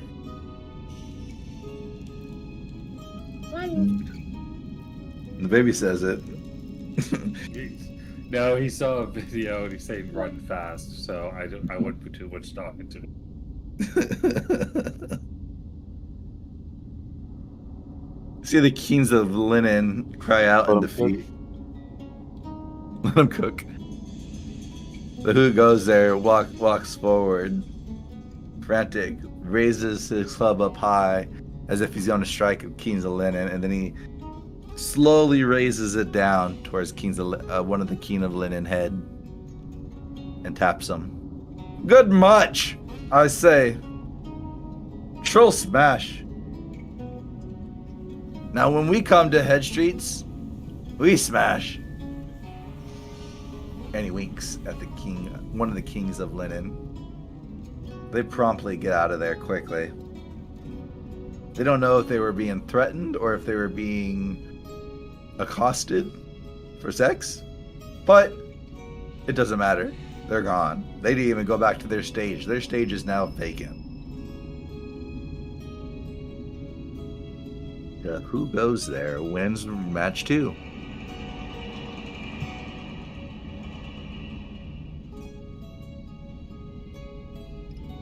ANX, or excuse me, Hard. You hear the second round of musicians go. Are you doing anything particular? Are you taking a break? Are you just still practicing and playing? Yeah, I'm just vibing with the band and doing whatever they're doing. I'm just gonna be with them until we play at least. Okay.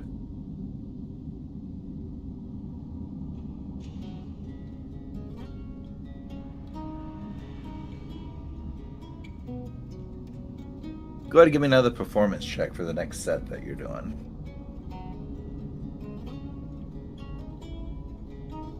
Uh, 32.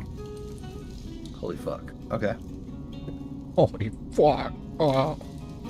With a 32, you are magnificent. You feel as you've been with this band for quite a while, even though it's only been literally one day of practice. You feel like you're melded well with this band. Your tunes are going great. You are feeling when they're backing off on their songs and their music to allow you the opportunity to shine. And it's not like a hesitation, like you're looking over for the guidance to take the spot. You feel it and just take the reins and drive it to a conclusion. In addition, you feel the same way for the other individuals when their songs come on that request or require their solo, or you feel that they're performing with such grace that you give them the spotlight. You're being a great bandmate and you feel like a full-fleshed beetle. That 19 invigorates you. Oh yeah. Rather, the 32 invigorates you. Nevertheless, you see Yoko's eyes have been trained on you. You notice the passive perception in the midst of all this performance. Her eyes, in all the past performances, they were trained on you for the most part. But they darted around to the other individuals. But this time, her eyes, with this performance, are just solely trained on you.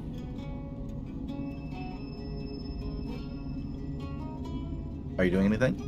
Or I can just continue playing? Yeah.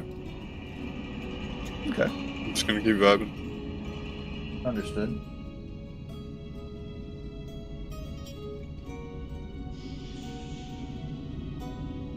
ANX, what are you doing?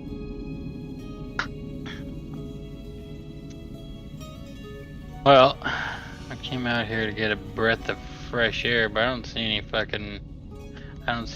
my homies.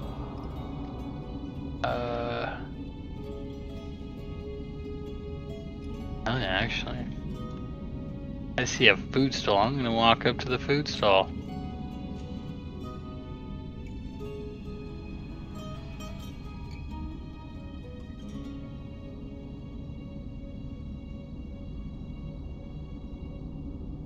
You're here to come get your crickets, your biscuits, your popcorn, your popcorn, and then also the baby back ribs, today's famous meat. Freshly ordered off the babies. Well, the baby's back. But they're not really babies. But anyway, come get your food. Yummy, yummy, dummy food. Or your drinks. If you prefer to try some of this mystery ale. This frog-like person in front of you sees you approaching. Well, sir, what fancies you? What's somebody so gladly dressed as yourself would like to eat? Can I get a popcorn? Oh, yes, you want the popcorn. The popcorn. It's not really popcorn. It's something like a little puffball of corn of sorts. Realistically, do you want to know what they're made of? Or you just want to eat it? They're scrumdiddlyumptious, I'll tell you that. If you don't want to know, I think you suggest that. It would be really good, though, I can tell you. Some people like to know what they put in their mouths, you know? Just give me the popcorn. I don't want to know what it is. I'm just gonna try it. Awesome. You like a little drizzle on that, sir? No, that's okay. It's like a sweet, though. It's like a sweetener. It'll help drown out some of the base-seared, salty flavor. But it's perfectly fine. People eat it all the time like that. I just figure I'll give you a little special sugar.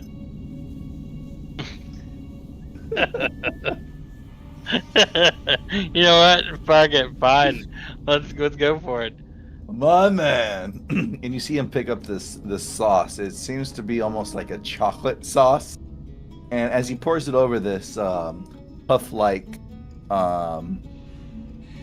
puffers that he has in this little tray, you see that as he drizzles it over, it seems to move as it's like getting it on there.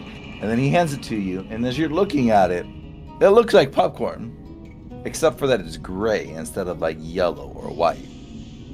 Almost like devoid of color.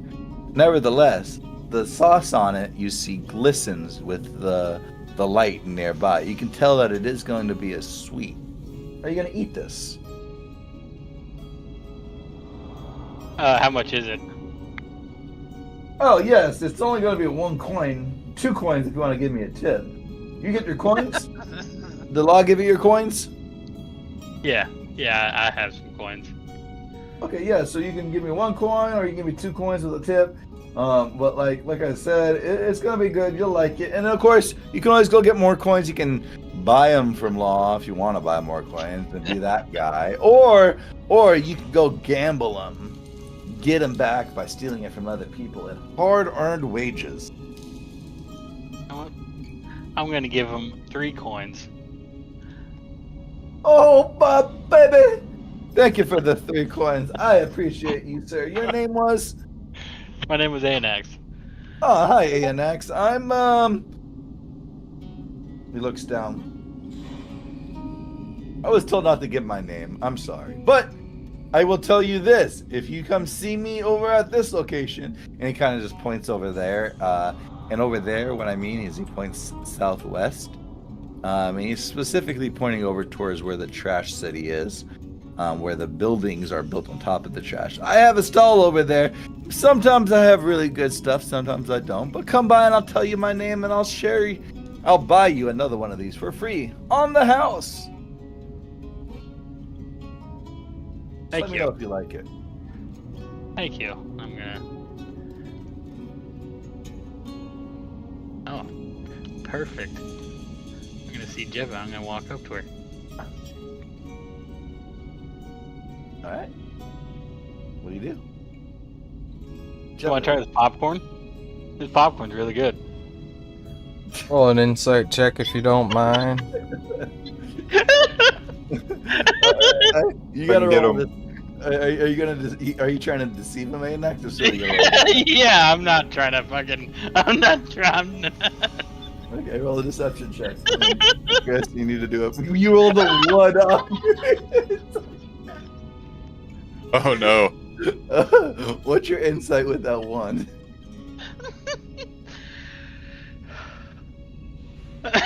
Oh fuck.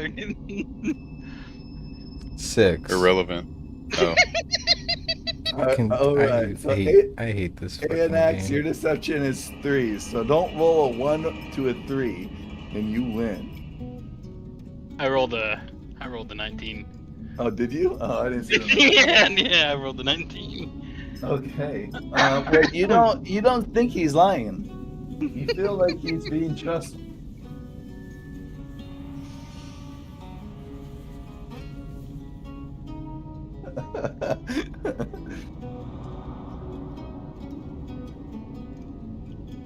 Where'd you get it?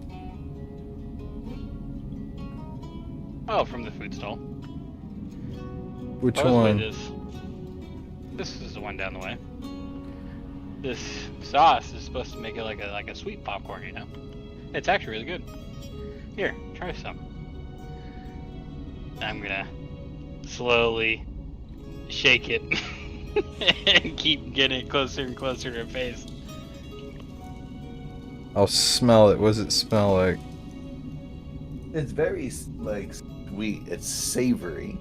And Oh. as you smell it, it smells like caramel corn almost, like fresh hot caramel corn. Ugh. I don't like the way you said that.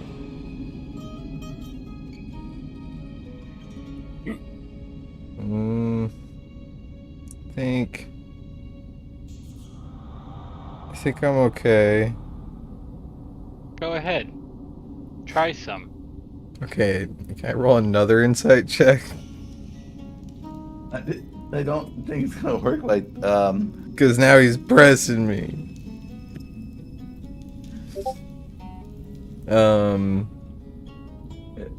I mean, technically, it would be another inside check, I guess. No, you're good. I'll just take the bag, and I'll just hang on to it for now and see if he asks for any. Are you giving him your whole tray? Or are you giving her your Yeah, whole tray? I'm letting her hang on to it. I'm just gonna sit there and stare at her. Okay. Damn.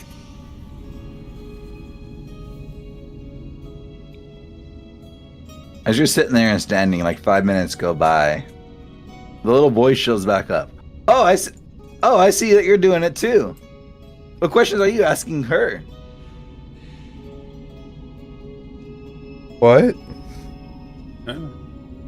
The little boy shows up and starts talking to you, ANX, and he's like, I see that you're doing it to her, just standing there and watching Jeva. What questions are you asking her? Oh, I'm offering this popcorn to her. Hey, you want some popcorn? I'm good. I actually just ate some. It's really good, I hear. You should try some. That's what they keep saying. It's not the. He's sitting there. It's not that I don't believe that I don't believe. It's not that I don't believe that you guys say it's good. It's that I'm wondering where in the fuck are they getting ingredients that taste sweet around here. I mean, it's not actually popcorn. I can tell you what it is, but at the same time, people say you shouldn't tell them until after they eat it because they're going to judge the flavor. And I'm telling you right now, it is 100% bona fide good. Your friends, they may lie to you, but me, a sweet little innocent boy who has never told a lie in their life, I wouldn't lie to you, would I? Yeah, By I the set way, it down on the still have ground. He's got a point. You set what on the ground? And the popcorn. The boy Yo, looks at you. My popcorn. You're just gonna waste food like that? Why you throwing it on the fucking ground? I set it on the ground. I'm gonna pick it up. Yeah, I'm gonna walk away. Okay, so you pick it up and walk away. The boy looks at you, Jeva. Shame. That's some good popcorn. You're missing out. Okay. Just like you missed out on these 10 coins for 5 copper pieces. Last deal. I promise you. Alright, I will give you 5 copper pieces, but you have to leave me alone for the rest of the day, and you have to tell me what's in that popcorn and what it's made out of. But like, you didn't eat it. You gotta eat it first. That was the deal. That's like the self-spoken rule of Shayla Alright, Bow. 10 copper pieces, and that's my final offer. Take it or leave it, kid. Can I take your coins too? Yeah. Okay, cool. Well, you see, the popcorn, they're made out of fleas. Thanks. No problem. Gross. As Here's somebody that like changes into many animals, I know that you have a lot of fleas sometimes, right? that is a very bold assumption to make, and absolutely rude. Yeah. I give him a silver, and I tell him to have a good day, and to not be so judgmental on people's occupations. But Dirty. but the word around the town is Jeva, Damn. the snake that hisses and pisses. Oh. Okay, so But also- we have 2 choices. I can hand you a shovel for you to keep digging that hole, or you can stop talking and you can take the deal. And I hand him a silver. He takes a silver. Well, thank you. This is my silver. Now. But anyway, The deal was not another fucking word. Have a good day, and I walk away. all right. Well, I'm Little Bill. Watch out for my brothers, Smithy and God. Whiskey. You fucking goddamn kids. Never have any. I'm getting my fucking tubes tied as soon as we get out of this fucking place. The kid is just sitting there and he's already hitting on his next person, trying to get them to buy 10 coins for 10 copper. Now, so you just went. I'm trying to catch up ANX. to ANX, yeah. Okay, so you're trying to catch up with ANX. ANX, you walked away. Where were you going with these flea puffs? I was just kind of going this way, straight. Oh. Better. I'm gonna kind of stand and listen. Okay. Yeah, get away from me. You got fleas. You're the one holding the fucking fleas. Fucking bitch. Jeva says that. Do you try some puffcorn? You know what? I'm gonna try it. Okay. Okay. I'm just gonna try one. All right. Has a little bit of that drizzle on it. As you try it, you find yourself pleasantly surprised. It's kind of like those chicken store wings. You go and you buy those wings, and sometimes you get those little chicken hairs on the very end of it. You're like, "Fuck, this is gross," but I'm still gonna eat this whole fucking chicken wing. That's kind of what you. That's kind of what you have here with these fleas. You're like, "Oh man," you don't see their faces or their legs until it's already so close to your mouth and you're already putting it in, and so you just ignore it until it's already in your mouth, and then when you eat it, it pops, and that flavor is like the sauce to the wings. It's very, quite surprisingly, like a glazed wing. You should try it. It's actually not bad. I'm not trying to deceive you now this time. Yeah, I don't jest this time. knowing what it's made out of now, I think I'm gonna pass. Yeah. Oh, it's fucking protein. Sustenance is sustenance. It doesn't matter. It kind of does. You know, when they You've never suck the lived on blood out of trail, these. haven't ya? Nah, please suck the blood out of these fucking filthy fucking people here. It's just the thought of it, man. That's gross. If you cook it hot enough, it kills whatever the fuck they got. I understand that, but you know, it's just more of a, just more of the principle of the matter, you know. I don't want no fucking filthy hobo in my fucking mouth. Did someone say filthy hobo? And the filthy hobo walks up and says, "Are you offering some flea bites? Some flea puffs? I'll definitely take. I haven't eaten in a couple days and I'm kind of hungry. I mean, if your friend won't take it, I'll be happy to be your friend and take one." I mean, case in fucking point, you know. Hey now. Talking to somebody that doesn't eat compared to somebody that throws food at people to kill themselves. I mean, I'll be real with you. Here's a good berry. It's gonna feed you for the rest of the day. Anyway. All right. Well, my question still stands. Can I have a flea puff? Quite magically delicious. I'm gonna hand him the bag. Here you go. You enjoy yourself. Really? Yes. I can feed my family. And he runs away.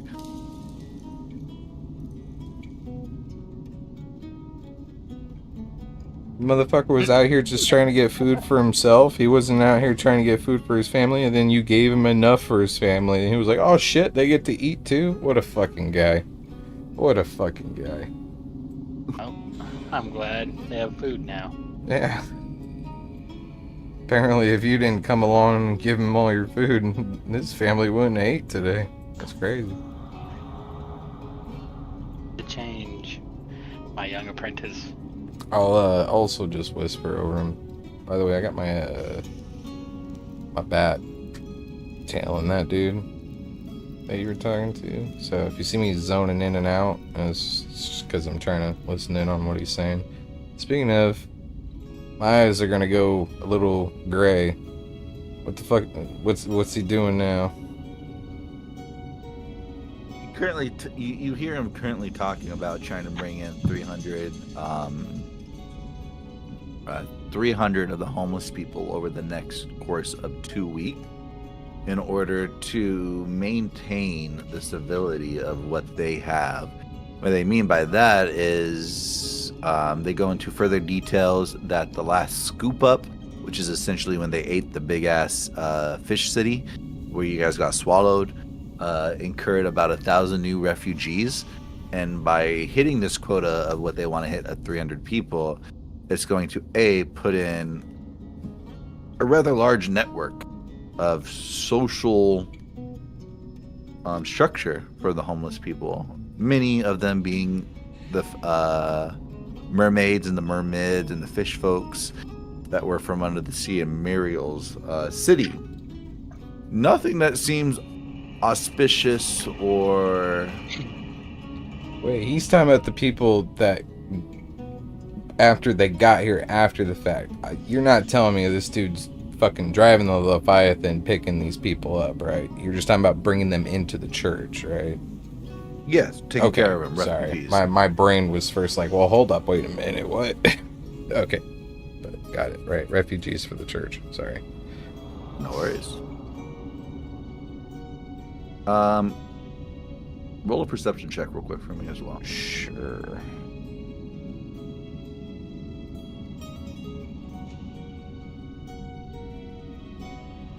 That's crazy that it's +1 for a fucking bat. That's insane. But 16. Okay. Bleep, bloop, blah, blah, bleep, bop. Oh, sorry, I'm not muted. Sorry. So with the 16, you do hear that he's going into specific structure of how he is trying to set up these social ladders or social structures, the refugees that he's intaking and making sure that they like. The best way to kind of explain it is, have you guys seen God, that word? Pay It Forward. The movie Pay It Forward. Oh, you mean with the I See Dead People kid and Helen Hunt? No, Yeah. I haven't. I don't think it was Helen Hunt. It was Yeah, it was Helen Hunt. I thought it was what's her face?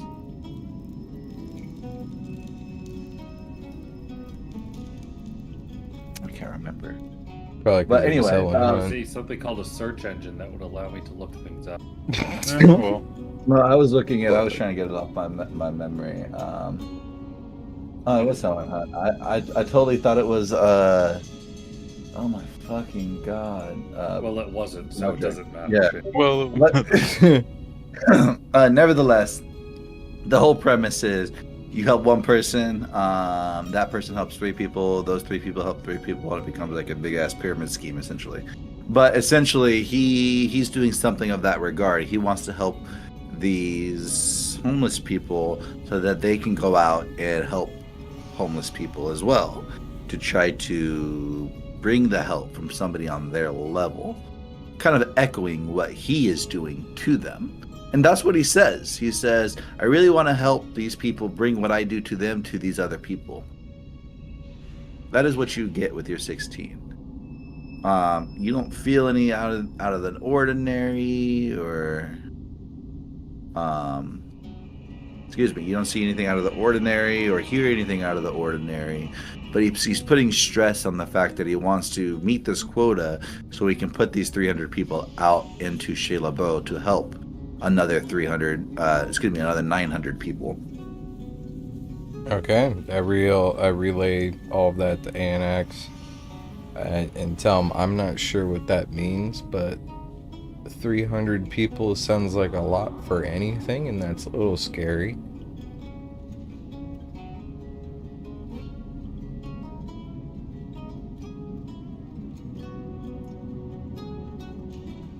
indeed.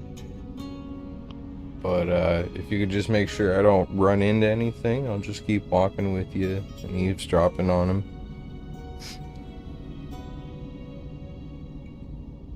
Because if I tell my bat to do it, he's not going to come back with good information, so I kind of have to do it.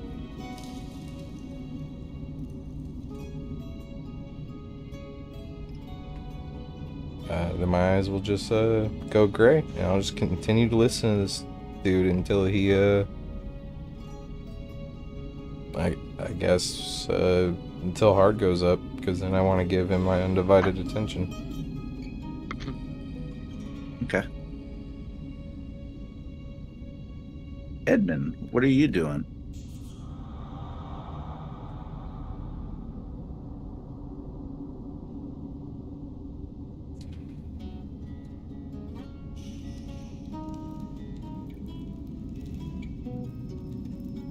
Nice. Nice. Quick. Excuse me. Evan, are you here?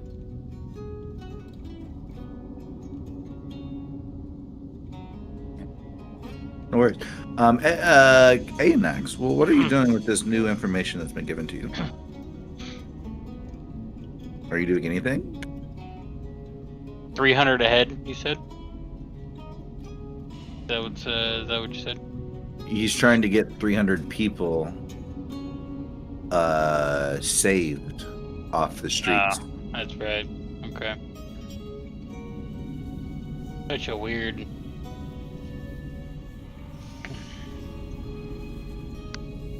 Such a weird quota. Why 300, you know?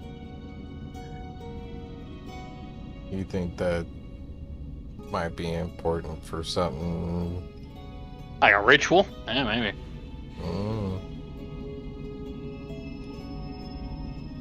I don't know. The dude gives me bad vibes, but not like... Like, what he's saying isn't... It's like almost as if he's talking in code for something. Yeah. Yeah. Like, he's lying by telling the truth. Yeah, that sounds like Pierce. Very deceptive, silver-tongued snake. Do you... He's away with words. Do you know anything about his habits? Like, is he ever alone? No, he's always in the church. And the church is always heavily manned. Do you know if the church has any magical traps or anything like that? Please don't wonder why I'm asking the question, but say a demon were to go in there, would it just automatically would it just automatically vaporize? Well, what do you mean, like are we talking like metaphorically, like a demon, or are we talking like an actual? Like an actual demon, you know, like if And who's summoning said demon? You? No. Hypothetically.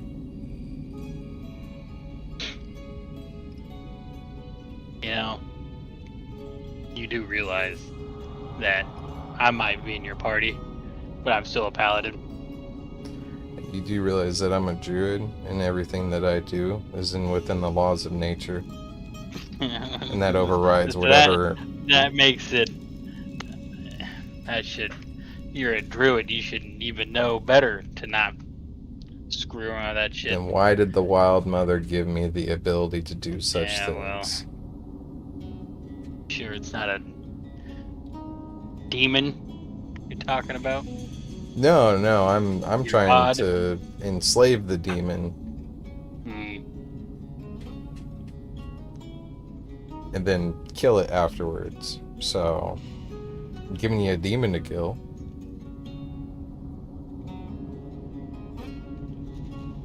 But first, it could help you deal with this prick.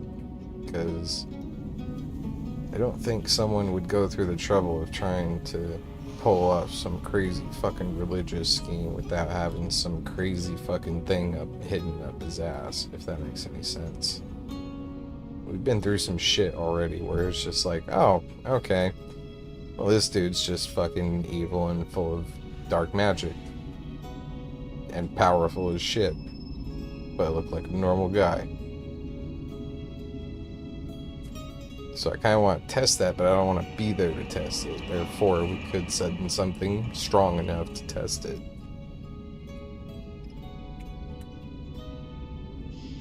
We tested ourselves. I have no interest in summoning demons to do my bidding.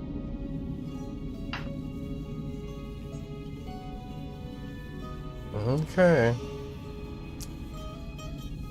I mean, fair enough, but I mean, you look a little demonic with the fucking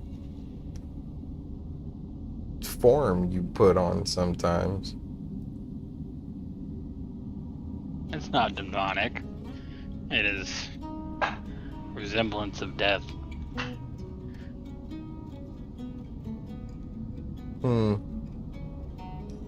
Yeah, as a druid, I don't know the nuances, so yeah, we don't really care for such things.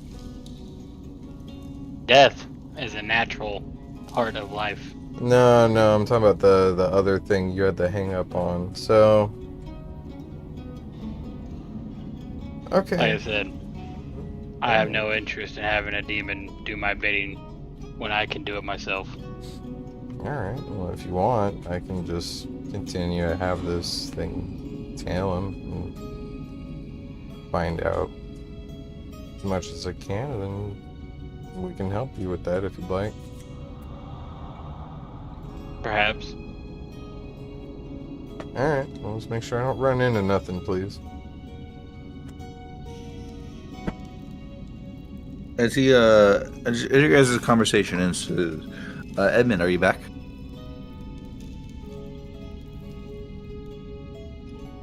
Okay, no problem. Hard, why don't you give us another performance check to end the night? Oh no.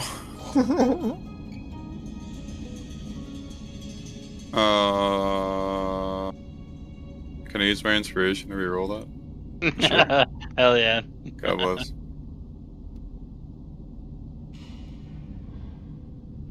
Much better. 32. God damn. The 32 inspired by both your performance just previously on the last set, but as well as seeing your friends in the crowd watching you, almost enamored with your music as well. You push onwards, press forwards, carry on this song to quite a pleasant degree. Yoko Uno eyes never waver off of you. Then at the end of that song, when the crowd becomes a bit raucous, they not racist, raucous, like rambunctious, I guess is a better word. You see her kind of look up at you, and even though she's just whispering it, you hear it loud in your head as a message. Come find me. I'm still inside the inn. What the? We'll find out next time on Dragon Ball Z. You son of a bitch. I'm hearing shit. Oh, now you come back. Oh, hey, now he's you back. come back. Listen, when you have a screaming kid, right? No, it's okay. Dun, I just want. dun, No, dun. I just want to give you the opportunity to do some extra stuff at the end. So I just don't want you to feel left out. That's why. Oh, well, no, I never feel left out because you guys, I don't know, make fun of me, but I deserve it. So I put it on happy to. myself, really, because I sit there and I do my barbs, and if you don't get it back at me, then I don't deserve it. And that's how you guys show love. So it's okay. Burby love. Ah, beloved. Anyway, Alrighty, yo. Kitchen. Genius. it's late and I'm old. I'll see you guys later. Yep, See same. ya. Have a Bye, good night. guys. Good night. Bye.